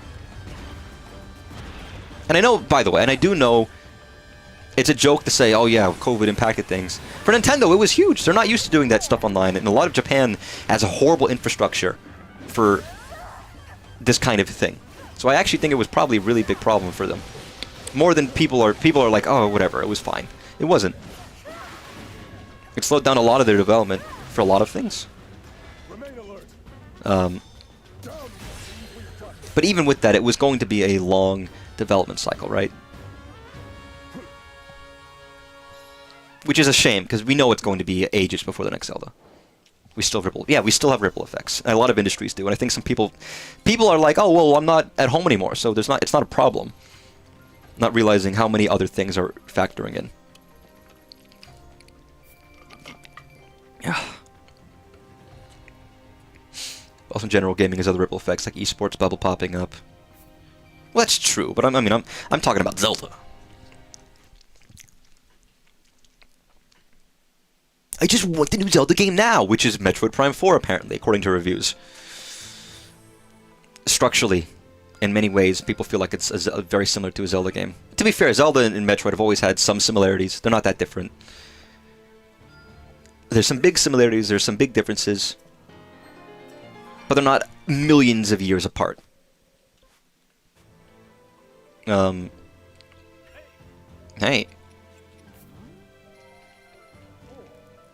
Do I have enough yet?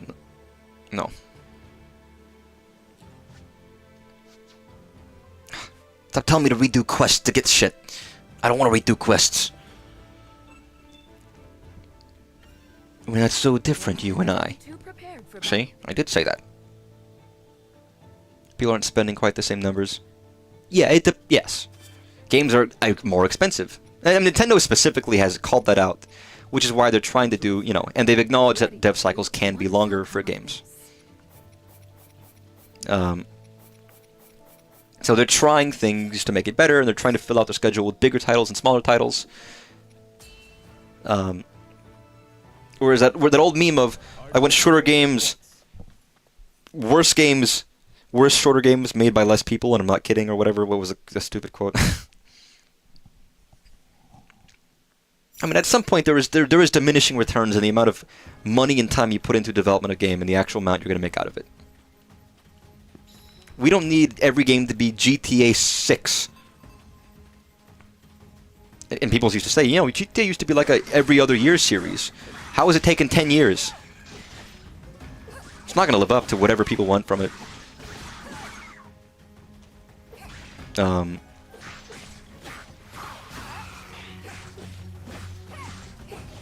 And I mean, maybe there are ways they can potentially use to work through things, but it's almost a thing of like Rockstar used to make tons of games. Also, Rockstar's in a ton of shit right now for many reasons. They're firing all their developers. Really fucking shitty shit, by the way. It's like, oh yeah, we pushed this thing back, and now we're gonna fire everybody who was working on this game out of the blue and not give them credit. Whatever stupid. They were doing something really dumb and scummy to their employees. We get the blank before GTA. We're gonna get Half-Life 3 before GTA 6. The biggest thing right now is people are being like, okay, you know what? It's not that unlikely we're gonna get it at the Game Awards. And here's the thing: people forget that Half-Life and Valve have a relationship with Jeff Keighley. They hadn't before. There was the book, The Last Hours of Half-Life 2, was written by Jeff Keighley. He was in the offices of Valve when it was like at the end when it was being released and shit like that. They've got relationships. Who's that Pokemans? It's fucking Squirtle. Look at him. See, he's shooting water. What, are you stupid? Can't even recognize a Pokemon? Pokemon. The wonderful world of Pokemon. And it's funny, speaking of Pokemon, it's the things of like, GTA takes 10 years to make one game. Pokemon, you could take 2. You could take like 2 years to make a game. You could take like 3 years. It's okay. You don't have to have one every year, so it's fine. Again, even people say that I'm still very much, in this case, someone who's always very vocally, critical of Pokemon in a lot of their games and a lot of their practices or whatever. I genuinely think that X and Y is a great game. And I do think it's worth the money. And I think people are just being hard on it because they're so used to being negative about Pokemon. It could be better, but I genuinely think it's fine. And it's like, to me it feels 1,000 years away from the previous game, but I know not everyone agrees with that. ZA, did I say X and Y? ZA, sorry. As someone who didn't even play the previous games, I just, because I objected, was like, these aren't worth it.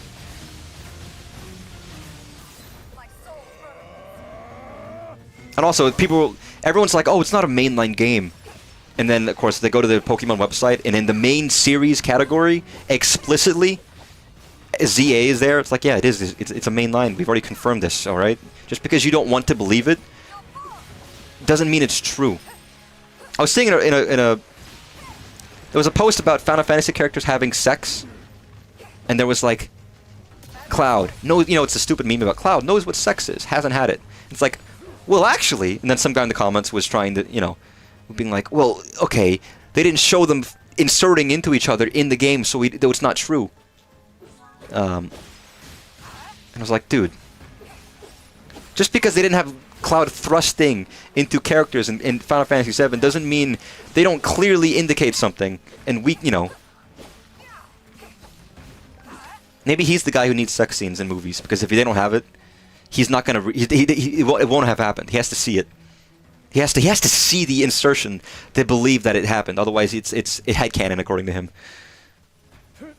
By the way, I have nothing wrong with sex scenes in movies. I think they're perfectly fine, and people are very Puritan these days.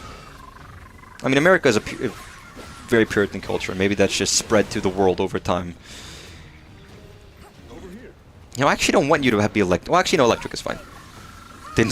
I didn't see Cloud's big throbbing cock, so I don't know if he actually has sex. So I'm gonna put him in this one. Yeah. I really think that, like, ZA is great. It runs well. I think it looks pretty good. The character animations are significantly better than the days of when you just had a dog rotate on its Y-axis. Music's pretty good. There's a lot of fun little side quests and story. The town is fun to explore. Smaller in scope than the previous. I'm sure they're still having problems of like, oh, the Pokemon Company's not giving this team as much time as maybe they could want or use. My biggest problem is the fact that they announced the DLC before the game was out, and it's like $30. I'm not going to get it. It doesn't look like I want it. The game itself, I think, is fine. But I'm not picking... I haven't seen much of the DLC, except for they keep announcing new, like, Mega Evolution dudes. It's like, I probably won't use them on my team. I don't care. I kind of got the Pokemon I want already. I don't need Mewtwo Knight.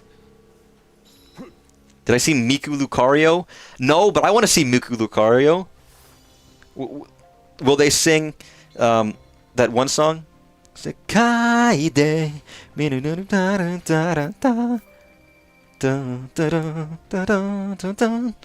Yone. One of the few Miku songs I know. Oh god, I checked my phone an hour ago, like 5 Teams messages. Not to me, just in a chat that I'm in. So it's actually nothing I care about, but...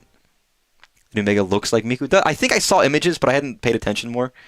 I saw there was a Lucario one, and I didn't think it looked that cool, but I don't care. I mean, I'm sure it was fine. Mewtwo is for everyone. Oh, is it? It's one of those. I still wanted the stone for the Fennekin, because I want that one. I swear I'll put it to good use. But yeah, I think the gameplay is really, again, Looking forward to trying this out. this is coming from a different YouTuber. I think it was probably Arla who said something about it in one of his early review videos. But he basically he's right in saying that it's the only game that now feels like you're playing the anime. It's worth an attempt. It's truly how it feels. In a good way, in a really good way. I strive for all. Like, out of any of the games that we've had in the modern era of Pokemon, this is the first one that feels like a real evolution gameplay-wise, in a significant way. And I know some people won't like it. That's not why people are hating on the game, by the way. They're hating it for other reasons. But I know some people won't like it inherently because it's fundamentally different. But I like it. And I'm sure they're going to still do regular, normal Pokemon where you have actual menus and turn-based battles. Right? That's not going to stop. You know, you're level 39. I ought to use you. I'm trying to keep all my fellows balanced, by the way. Heading out, are we? I'm looking forward to this. If we use this... Sorry, I didn't read when you said Linkachu. I just overwrote that in my brain.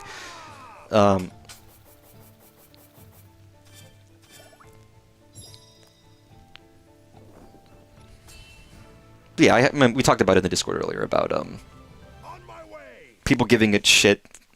Well, it's the thing of like, I'm not someone who buys every Pokemon game, but I'm seeing posts of like, look at all these Pokemon drones playing slop. Don't they know there's better games out there? Don't be supporting these stupid. And it's like, this game is fun. I bought it because it's fun. That's why I bought the game. I didn't buy the other ones because I thought they ran like shit and they looked poorly and they didn't look. And I was like, this one looks fun and it passes the quality test for me to be like, this is worth it. That's my only reasoning. Again, I just had this feeling of like, I think people just get in their minds that they have to hate certain things, and that people oppose them. It's like, it's either a like or a hate. And if they don't like it, then they hate it, and if they hate it, they have to hate it. For whatever reason they can. And if you like it and they hate it, then they basically have to call you a moron who buys everything. Because otherwise they can't feel comfortable hating it. If, you know, they can't think about your validity. They have to think about, they oppose my opinion. Therefore, I have to make it in my. I have to rationalize it in my head that they're just illogical, or you know, whatever. It's like I always buy games under the exact same principles as I buy anything else. Do I want it or do I need it? Is it worth the price for me personally?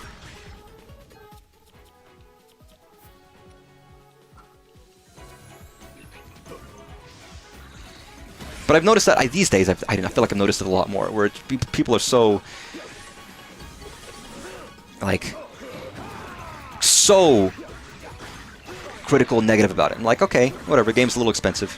I won't pick it up, or maybe I'll wait for a sale if it ever happens, or we'll just play other games.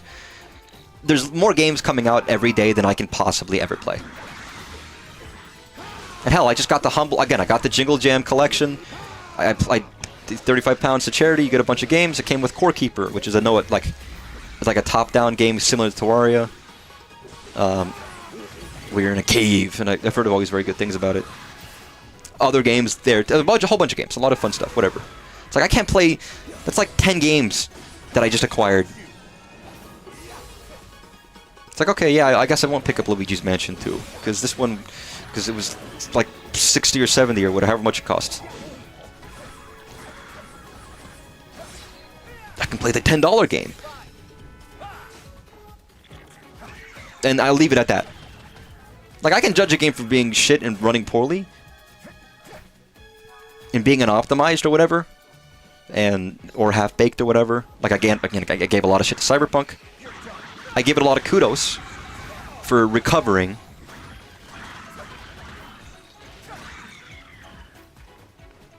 I still will give it some shit for having a horrible launch. Like, it had a great recovery, and it's a great game, but it had a fucking terrible launch. And in some consoles, it was basically unplayable. And I think were some consoles were even ones that were like, you know, oh, we'll refund you, which was an unusual thing. That was awful. And I think people were like, oh, it had such a good recovery, we forgot about it. You shouldn't forget about it. That was still a thing, and it could probably happen again. Come on, CD Projekt Red, you're not infallible. But it had a good recovery, and I'll give it a lot of props for that. I'll give games shit for those reasons. But if it's too expensive, that's them. I mean, in my mind, it's them shooting themselves in the foot if it's too expensive, because then people won't buy it.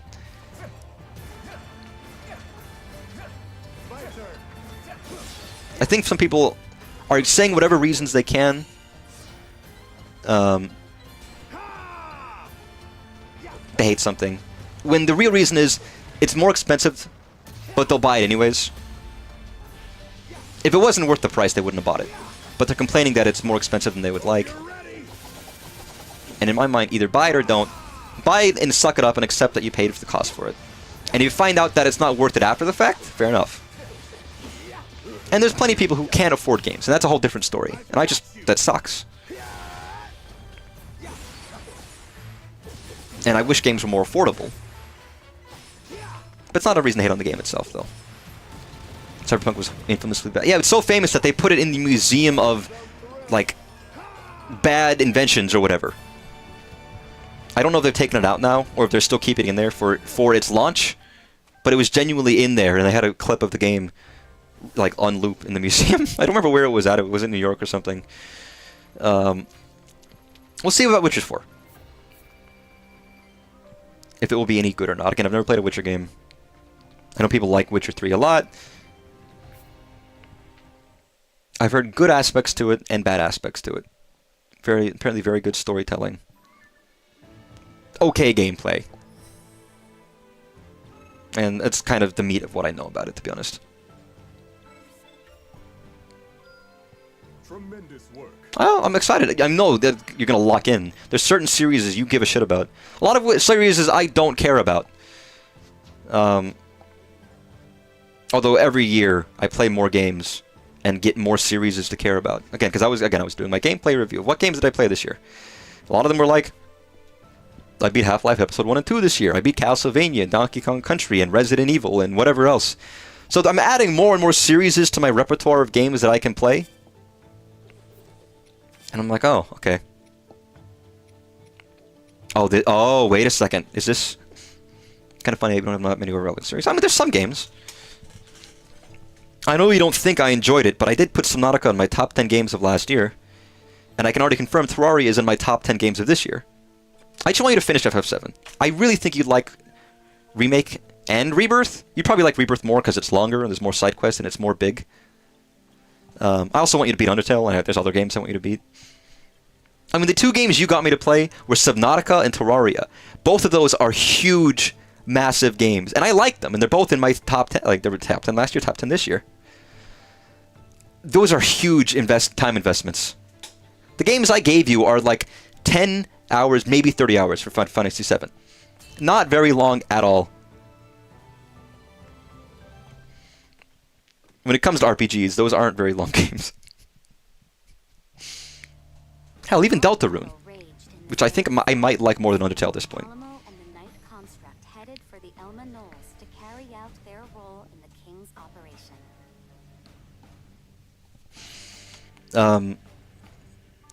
Which basically means you have to get me another game for next year to spend like 30 streams playing through. This wasn't on purpose, by the way, but Terraria and Subnautica were both on the exact same number on my list of top 10 games. No, but I know like F7 is a great game, but I think you will like Remake and or Rebirth way more. Like way more. Obviously, they're more modern games. They're like, especially Rebirth. I forgot that I played Rebirth this year. You know what's funny? I'm telling people you should play FF7 before Rebirth and Remake. The problem with that is it's only going to make them get frustrated at certain cutscenes and moments and story events in Rebirth and Remake that play out differently from the original in ways that are worse. There are some that are different in ways that are still very good, and so I don't care. But I was thinking about the whole thing with Barrett's backstory and how they handled it in Rebirth the other day, and I was like, God, man, they butchered it. And it's like, it's whatever. As Raru's army battled monsters on the surface, the Knight Construct set out to strike a devastating blow to the monster strongholds in the depths, thereby eliminating the enemy and securing a new foothold, all in one fell swoop. They didn't butcher it, but that's one of the more egregious moments where it's like they made a change and I don't really like the change. And Artist can talk about it. Artist was even more upset than I was. I think we probably talked about it in the Discord. But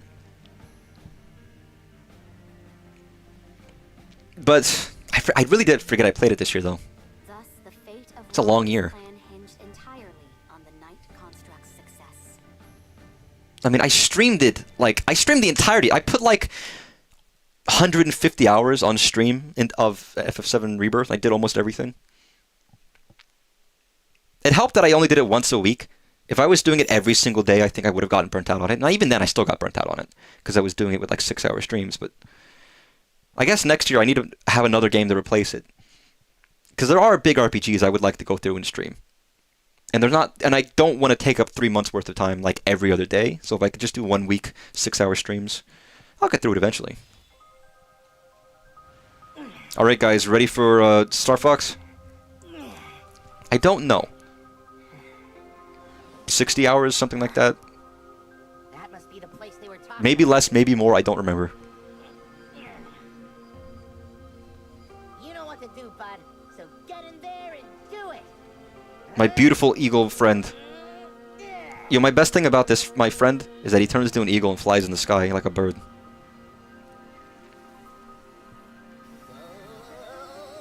I thought he turned into a sprinkler for a second. Also, I made a joke about him carpet bombing. He is carpet bombing. He legitimately is carpet bombing. I made the joke because they were like, I hope he's not fucking up the terrain. He actually is. Sorry to disappoint you, Zelda. He's absolutely doing that. They should have done a hard comedic cut to him doing this.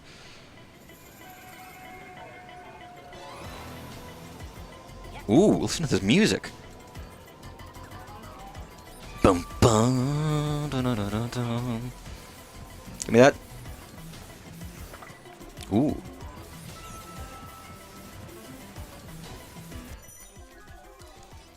These zoning devices can enhance your flight and meal capabilities. Lightning attack when dodging. They fucked up Panzer Dragoon. They fucked up Star Fox. They didn't fuck up Star Fox. They just don't make them anymore. These are such cool segments. Holy fuck! You hearing this music?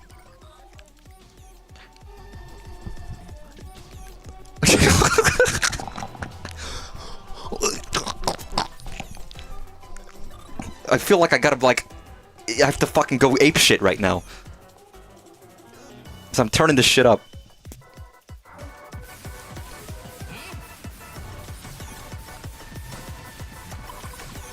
Oh, hey man. You wanna, like, fuck off?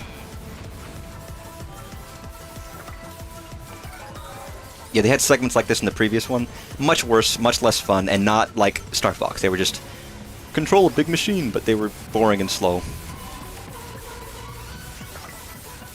Yeah, I really like this game. This might be one of my favorites of the... Maybe tied with the original Hyrule Warriors. They're very different games. That one was purely nostalgia bait, fun, with basically still being Dynasty Warriors. Where this one is very much its own thing, and it's very good.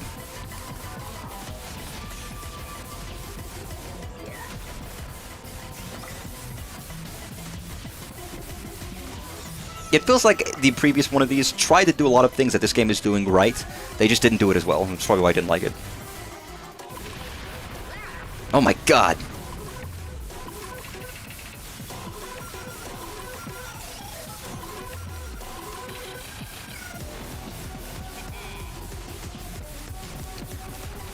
This is the kind of music like your parents walk into your room and freak the fuck out because they think you're like tripping. You know, you're just, this is like, this is when people are like, I don't understand what my kids are into these days. It's just machine noises. Meanwhile, I'm losing my shit. It's like my friends in high school who were really big in the hardcore, hardstyle rather. What was it?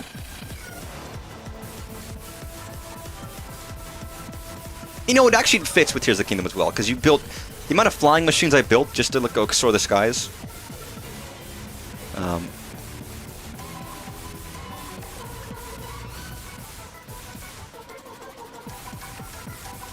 Yeah. Oh my god. Freeze these oh yeah, that's right, I have a fucking like... Oh my god, I've got it like a Gleeok beam. You know, how many people... I am curious, without the amount of people who played Tears of the Kingdom, I'm sure most of them don't even know that a Gleeok is an enemy from Zelda 1.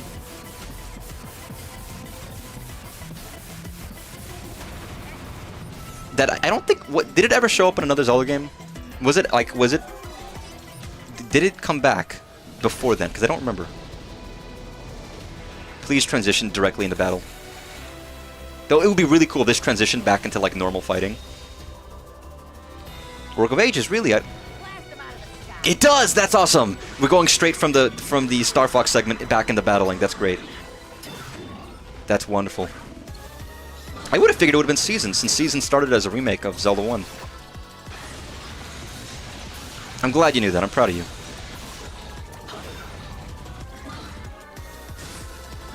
Oh, was this? Okay, never mind. It was Seasons. Nope, that makes more sense.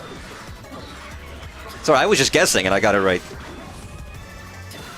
There's one in Phantom... Oh, there is one in Phantom Hourglass. You're right. That's the one with where you have to use the grappling hook. I actually quite like that boss fight. That one's very fun. Again, I can tell you, I like Phantom Hourglass. Even though I abjectly criticize Spirit Tracks constantly, I like Phantom Hourglass a lot. I still beat Spirit Tracks, by the way. But I do think I must have, as a kid, that must have been like a disappointing thing to me. I don't know when it first came to light where I was like, this isn't as good. And a lot of people feel like they like it better. I think they like it better because there's more unique music and more unique items.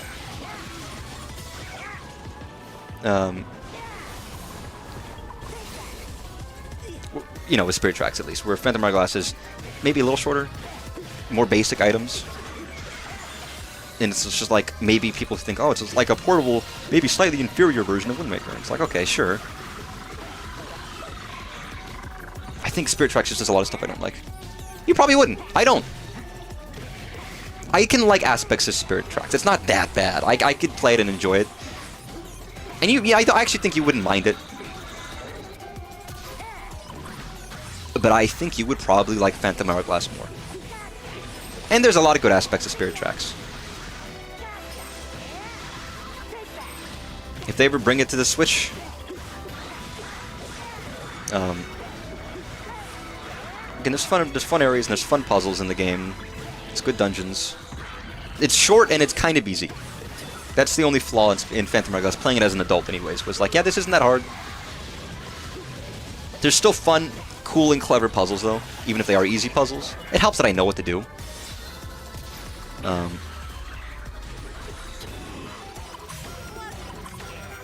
And certain things that were a problem as a kid weren't as a problem as an adult. Whereas a kid, I remember asking my mom to help me draw hourglass shapes so I could defeat the final boss.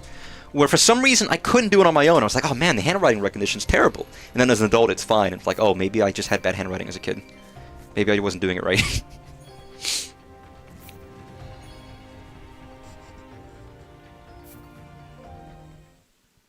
Again, Spirit Tracks is another example of there's more things in the game, there's more stuff, but it makes decisions I think are bad. Together for ages now. Huh? Ooh, looks like you're getting kind of scratched up there, bud. Can't say I'm surprised with how much fighting we've been doing. Stare. Hey, that's how it goes when you drag us headfirst toward every monster you catch sight of. But you know, the journey in life's not so bad when I'm living it with you. Oh, that's sweet. Wait Gee. till my brothers back in the forest hear what we've been... Huh? How the fuck? For the assistance, you two. You've done well. Yo, these motherfuckers spying on our That's moment. what happens when you leave us in charge. Right then. For now, this will make a fine base of Yo, operations. Kia looked at him. That means she doesn't like him. Once we're all ready here, Because she we'll make doesn't those like him. monsters pay.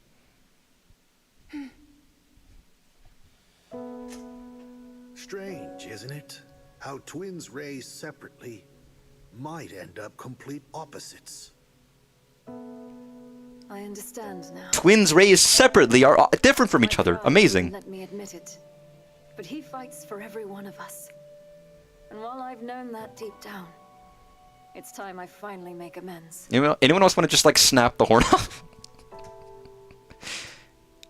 I'm joking. I'm joking. But it's like if you have like a big mole, like I have a mole right, like I have a protuberant mole that's like perfectly aligned right above my belly button. I've had it ever since I was a kid.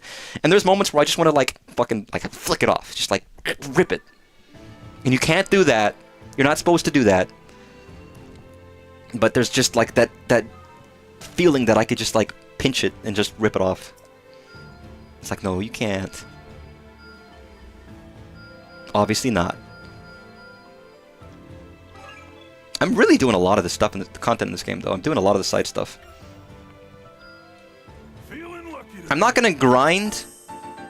To do the optional things where it's like, oh man, hey, you've got money, or you need to play this mission 3 times to get the items you need. No, I'm not gonna do that. But I've room yet to grow.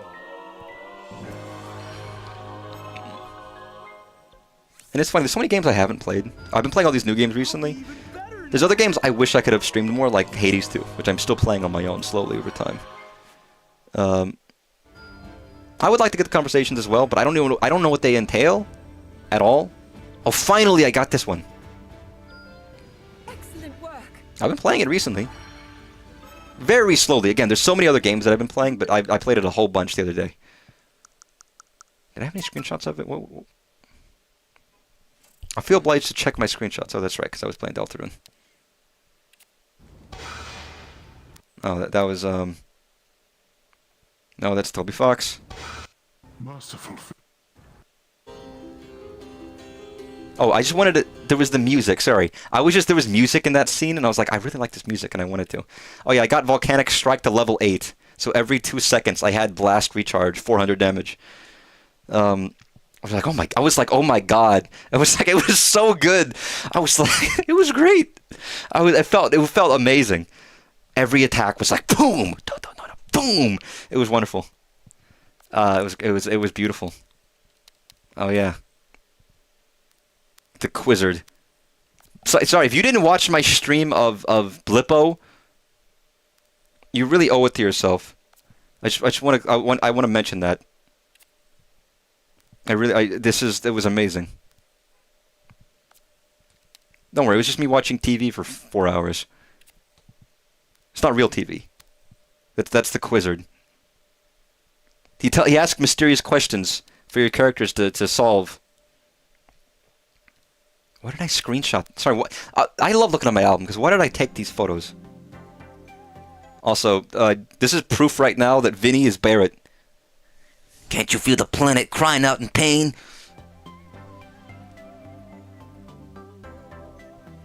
This might have been just for music purposes. I think I like... I'll record music, like snippets, using the 30-second feature if there's music I want to remember. Oh yeah, this was a fun thing. It was very strange. Oh yeah, the world's thickest bundle. Sorry, now I'm just looking through my photos. To avenge my home and vanquish the Demon King.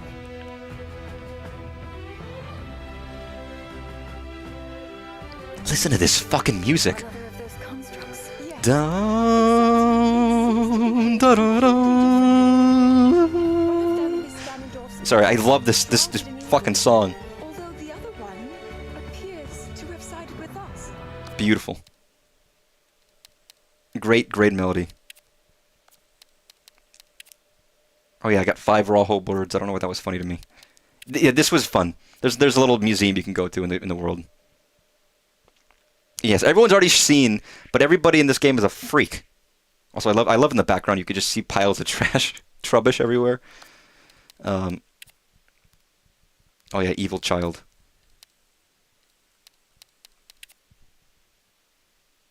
It's like what is with the people in this universe?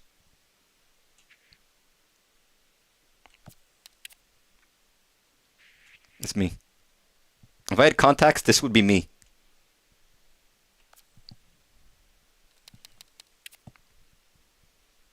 I wouldn't lose in a game of tag.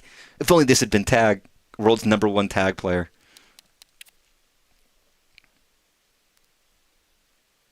It's like, what's wrong with you, lady? This old lady's like 2 days away from dying, and that's why she's saying this. Or her husband died or something, and she's really upset about it, but it's okay. Everything that lives must die. It's an immutable rule, and straying from it can only bring pain. Also this, which I felt was very targeted towards streamers. It takes a certain kind of talent to be able to blather on and on about utterly boring topics. Oh yeah, I didn't, there's no reason I screenshot it, don't worry about that. Oh, that's Breath of the Wild.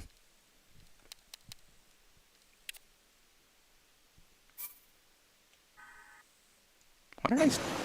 Oh, that's right, I loaded into the game and died immediately.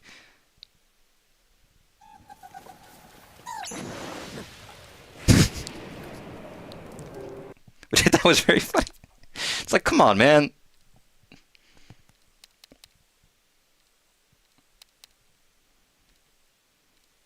Oh shit, I'm not allowed to show these clips, am I? These are the illegal, this is from the Nintendo playtest, where I was playing as Charlie from Smiling Friends. which I don't think I'm allowed to. I still don't think I'm allowed to show because they'll take down everything. They'll sue me to oblivion. So just don't look at those. I almost forgot that happened this year. I got access to a secret game. God, how pretty this game is. As much as I say I want a new style of game, and I guess this is the 4K version, right? So obviously this is the 4K, 60 FPS, runs amazingly. It was funny how much nicer Breath of the Wild was in Switch 2. I didn't think it was a big deal, and then I played it and was like, oh my god. It runs good, it looks good. Hecate's VA is the narrator's voice in BG3. They have a penchant for very good voice acting. And again, these are the, like, whatever resolution and quality these clips are, which aren't very good. Well, yeah, I can actually see it in 4K, which is helpful. But it was a notable thing of like, man, this really does look nicer. I don't know if this is in Tears of the Kingdom. I'm pretty sure it's only in Breath of the Wild. I'm sure they fixed it. I've shown this before, but there's one part of the game, Breath of the Wild, where the shaders turn off. If you go to this specific part of the map, you can see Link without shading, and it looks like weird. I always like that. That's always a fun little thing. It was fun to replay Breath of the Wild. I want to get back to it at some point. If I ever get a chance. Oh yeah, that's right. Wedding. How can you know what I don't know? Okay, now I'm just looking back at my history. Was this... I guess I played Danganronpa this year. I forgot. I didn't stream it. It was just on my own.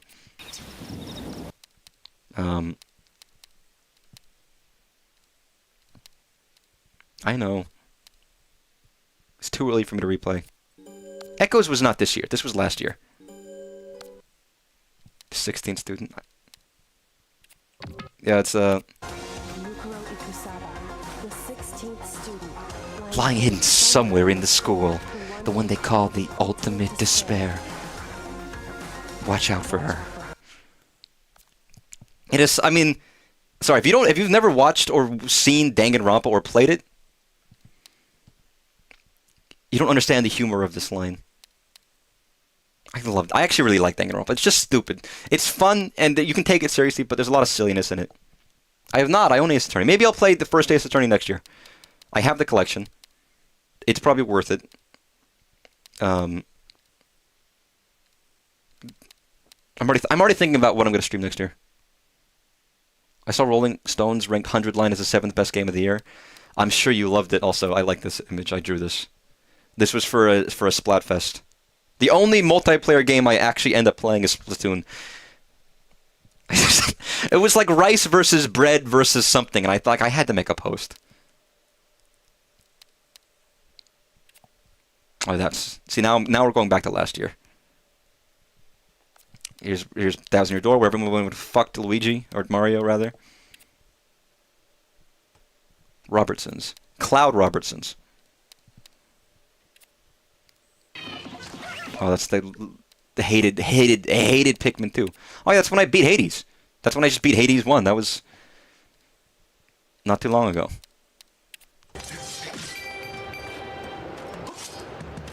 Here's the previous Zelda game, which is an incredibly different game. I don't know why I did this.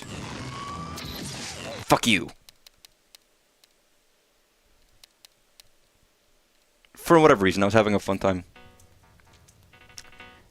You know, people like, listen, nobody uses the fucking the game chat button, but I use the screenshot button a lot, and I actually love the fact that I have it. It's one of the best things Nintendo added. I'm glad there's a dedicated button. So it's one of my two favorite villagers right here with me. When that update happens for Animal Crossing in January, I'm gonna stream it, and I'm gonna play a lot of Animal Crossing next year, I think, potentially. Not a lot, but you know. It might be like a regular game for a little bit. I actually kind of can't wait. It's a fun. I kind of wish I was streaming when Animal Crossing New Horizons first came out. Or I was streaming regularly, because I probably would have done it. I don't know why I did that either. Oh, here's me playing Tears of the Kingdom. Do I have the... It's funny. I streamed the ending of Tears of the Kingdom, and I really wish I kept that stream, because I don't have it anymore. All I have is the first... I have the first day. I have it when the game came out, and I played it for 6 hours. Day one, it's on my VOD channel, but I don't have the last stream. Which I think was really sad, because that was a fucking incredible stream. I think that was also me doing like the spirit stuff, and then also doing the ending. It might have been everything. I would like to rewatch it. I actually like rewatching stuff sometimes that I did, because it's fun to see. Oh yeah, I have such weird clips, and there's a lot of clips that are gone. Me? Gungaga. just blindside the stream.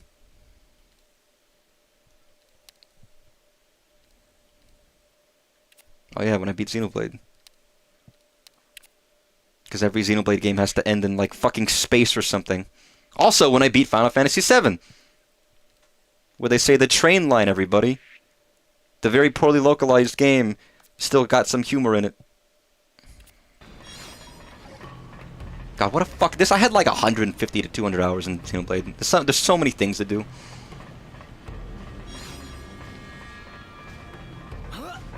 In the Mekon fact. This dungeon was alright. Oh yeah, that's right.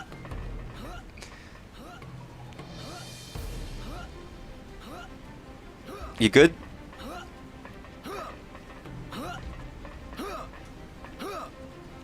You good, man? I forgot about that. That was funny. Memories. I probably shouldn't be showing clips of Final Fantasy VII in case someone gets spoiled.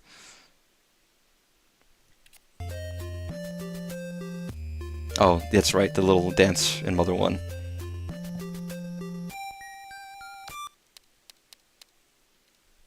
Dun, dun. Why do I have like a thing of Mario 64? Oh, that's right. It's him getting squished. I love that he goes into his like an A pose, like a default. Oh, come on. Come on. Let me take a screenshot of that. That's great Mario. He looks so fucking done.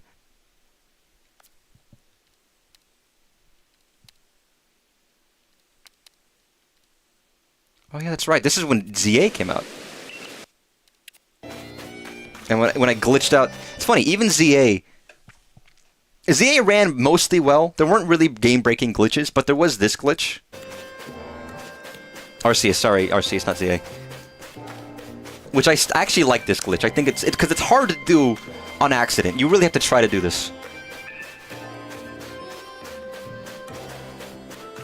This started from Irida, by the way.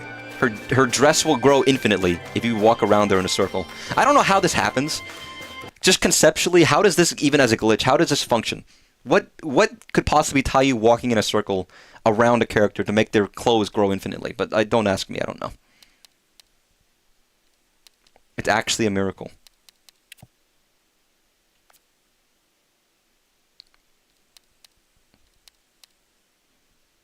Sorry, one of these was...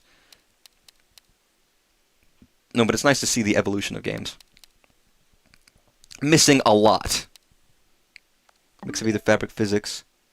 I don't think it would be fabric physics. I'm basically done with Hyrule Warriors, but it's already been a stream. I did like all the story I could, but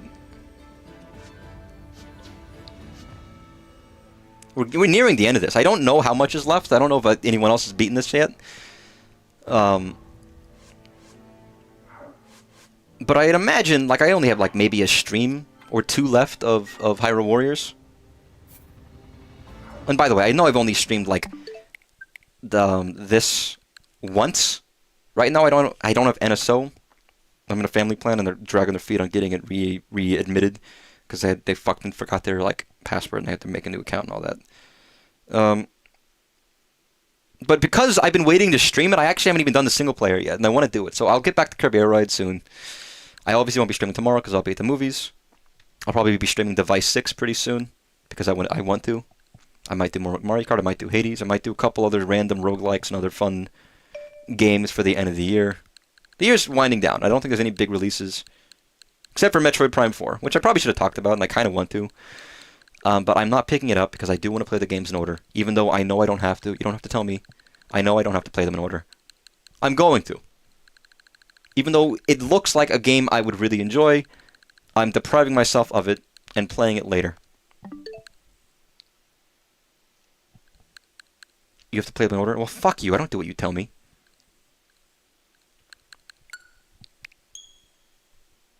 Sorry, now I'm just fucking around because I'm on stream and I feel like it. Oh my god, that's so loud. Let me turn that down. I'm just gonna do very quickly one Picross. Because I could probably do this within a minute or two. No, don't use hint roulette. If you don't like Picross, you and me are enemies. 1, 2, 3, 4, 5, 6. Okay, so it's those two. 1, 1, 1.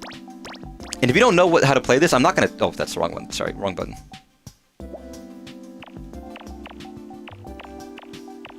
I'm not gonna explain it.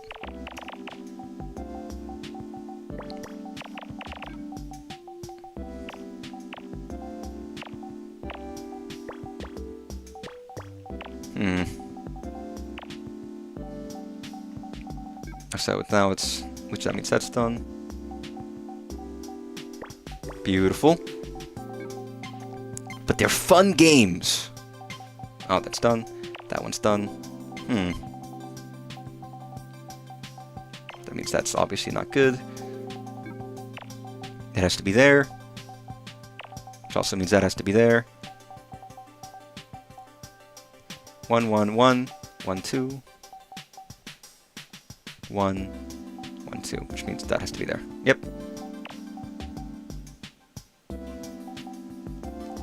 Which fills out that. That's done. Oh, that means that's done there.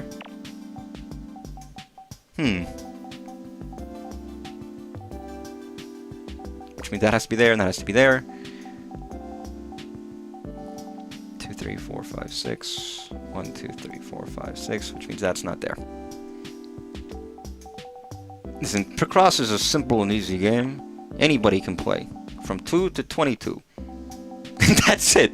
If you're 23, you're fucking banned. Get the fuck out of here. You can't play it. That's done.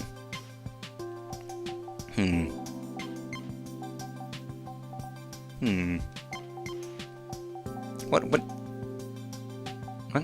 Is this wrong? Did I do something wrong here? Oh. Well, that doesn't help me. Wait. Wow, this might be the first time where what? I'm actually stuck. Normally they tell you. Unless I made a mistake.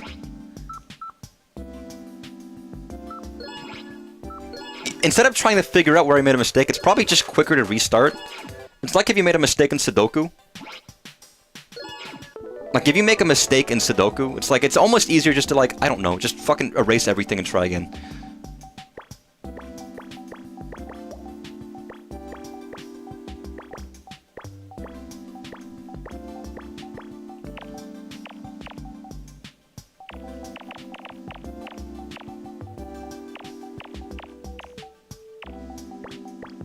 Three, 4, 5.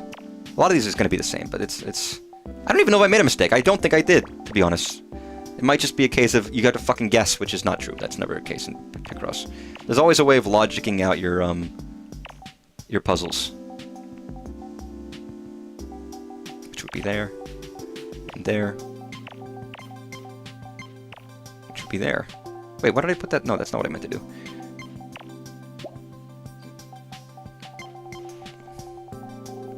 And there is logic.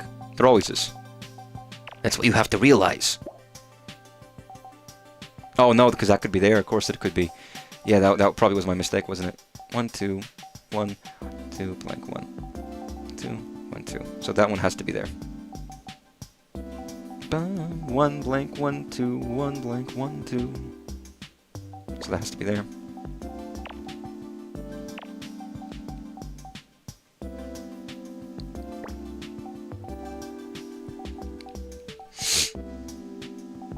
2, 3, 4, 5, 6. So put that down. But yeah, it's a game where the numbers tell you where you can put blocks in, basically. That should be self-explanatory, but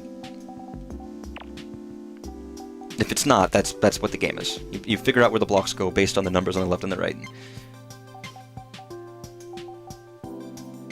That literally only can go there.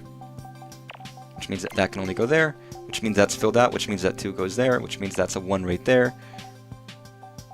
Which means that goes there. 1, 2, 3, 4, 5, 6. 1, 2, 3, 4, 5, 6. It is not, but I'm already done with it. I beat the game. Don't worry. We're all free. Everyone go home.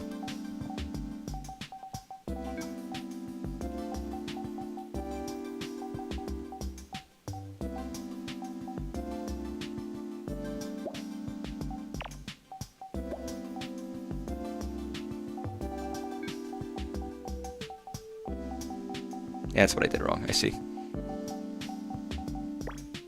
See, I'm playing stupidly because I'm not doing these correctly. 1, 2, 3, 1, 2, 3, 1, 2, 3. What?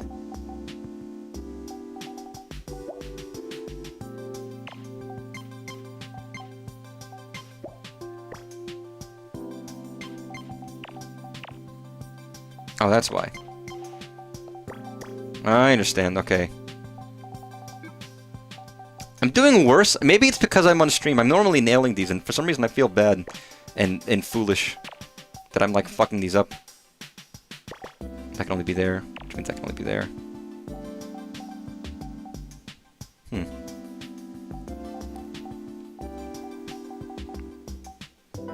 What? Oh shit, sorry. God damn it, that's what I meant to do.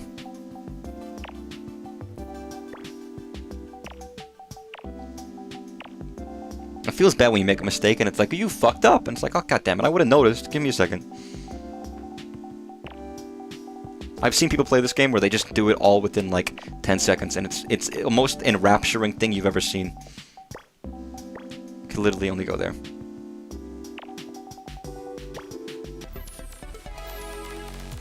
Alright, so that did take longer than a minute or two. I'm sorry, that was fucked up. I lied to you. I was going to do that at the end of the stream, and I couldn't do it in time. I'm sorry, that's my bad. Alright, enough delaying the inevitable. I'm ending stream. I won't be here tomorrow because I'm going to be watching the Five Nights at Freddy's 2 movie. I'll talk to you about that on either Friday or Saturday or Sunday. But this stream was fun. Genuinely still enjoying Hyrule Warriors Age of Imprisonment. I'm kind of surprised how much I'm enjoying it. I hope everybody enjoys Metroid Prime tomorrow. It looks very fun, and it looks really pretty. And Digital Foundry was like, yeah, this game fucking rocks my fucking cock visually and everything. And I was like, okay, that's a big... From the people who only do performance and visuals, for them to be like, this fucking runs incredible, looks like God came down and fucked a Triforce and made Metroid Prime 4, it seems good, but I'll play it one day. Just have fun, because if it's not fun, why bother? Good night, everybody. Let's get this train wreck over with. Bye-bye. Bye-bye.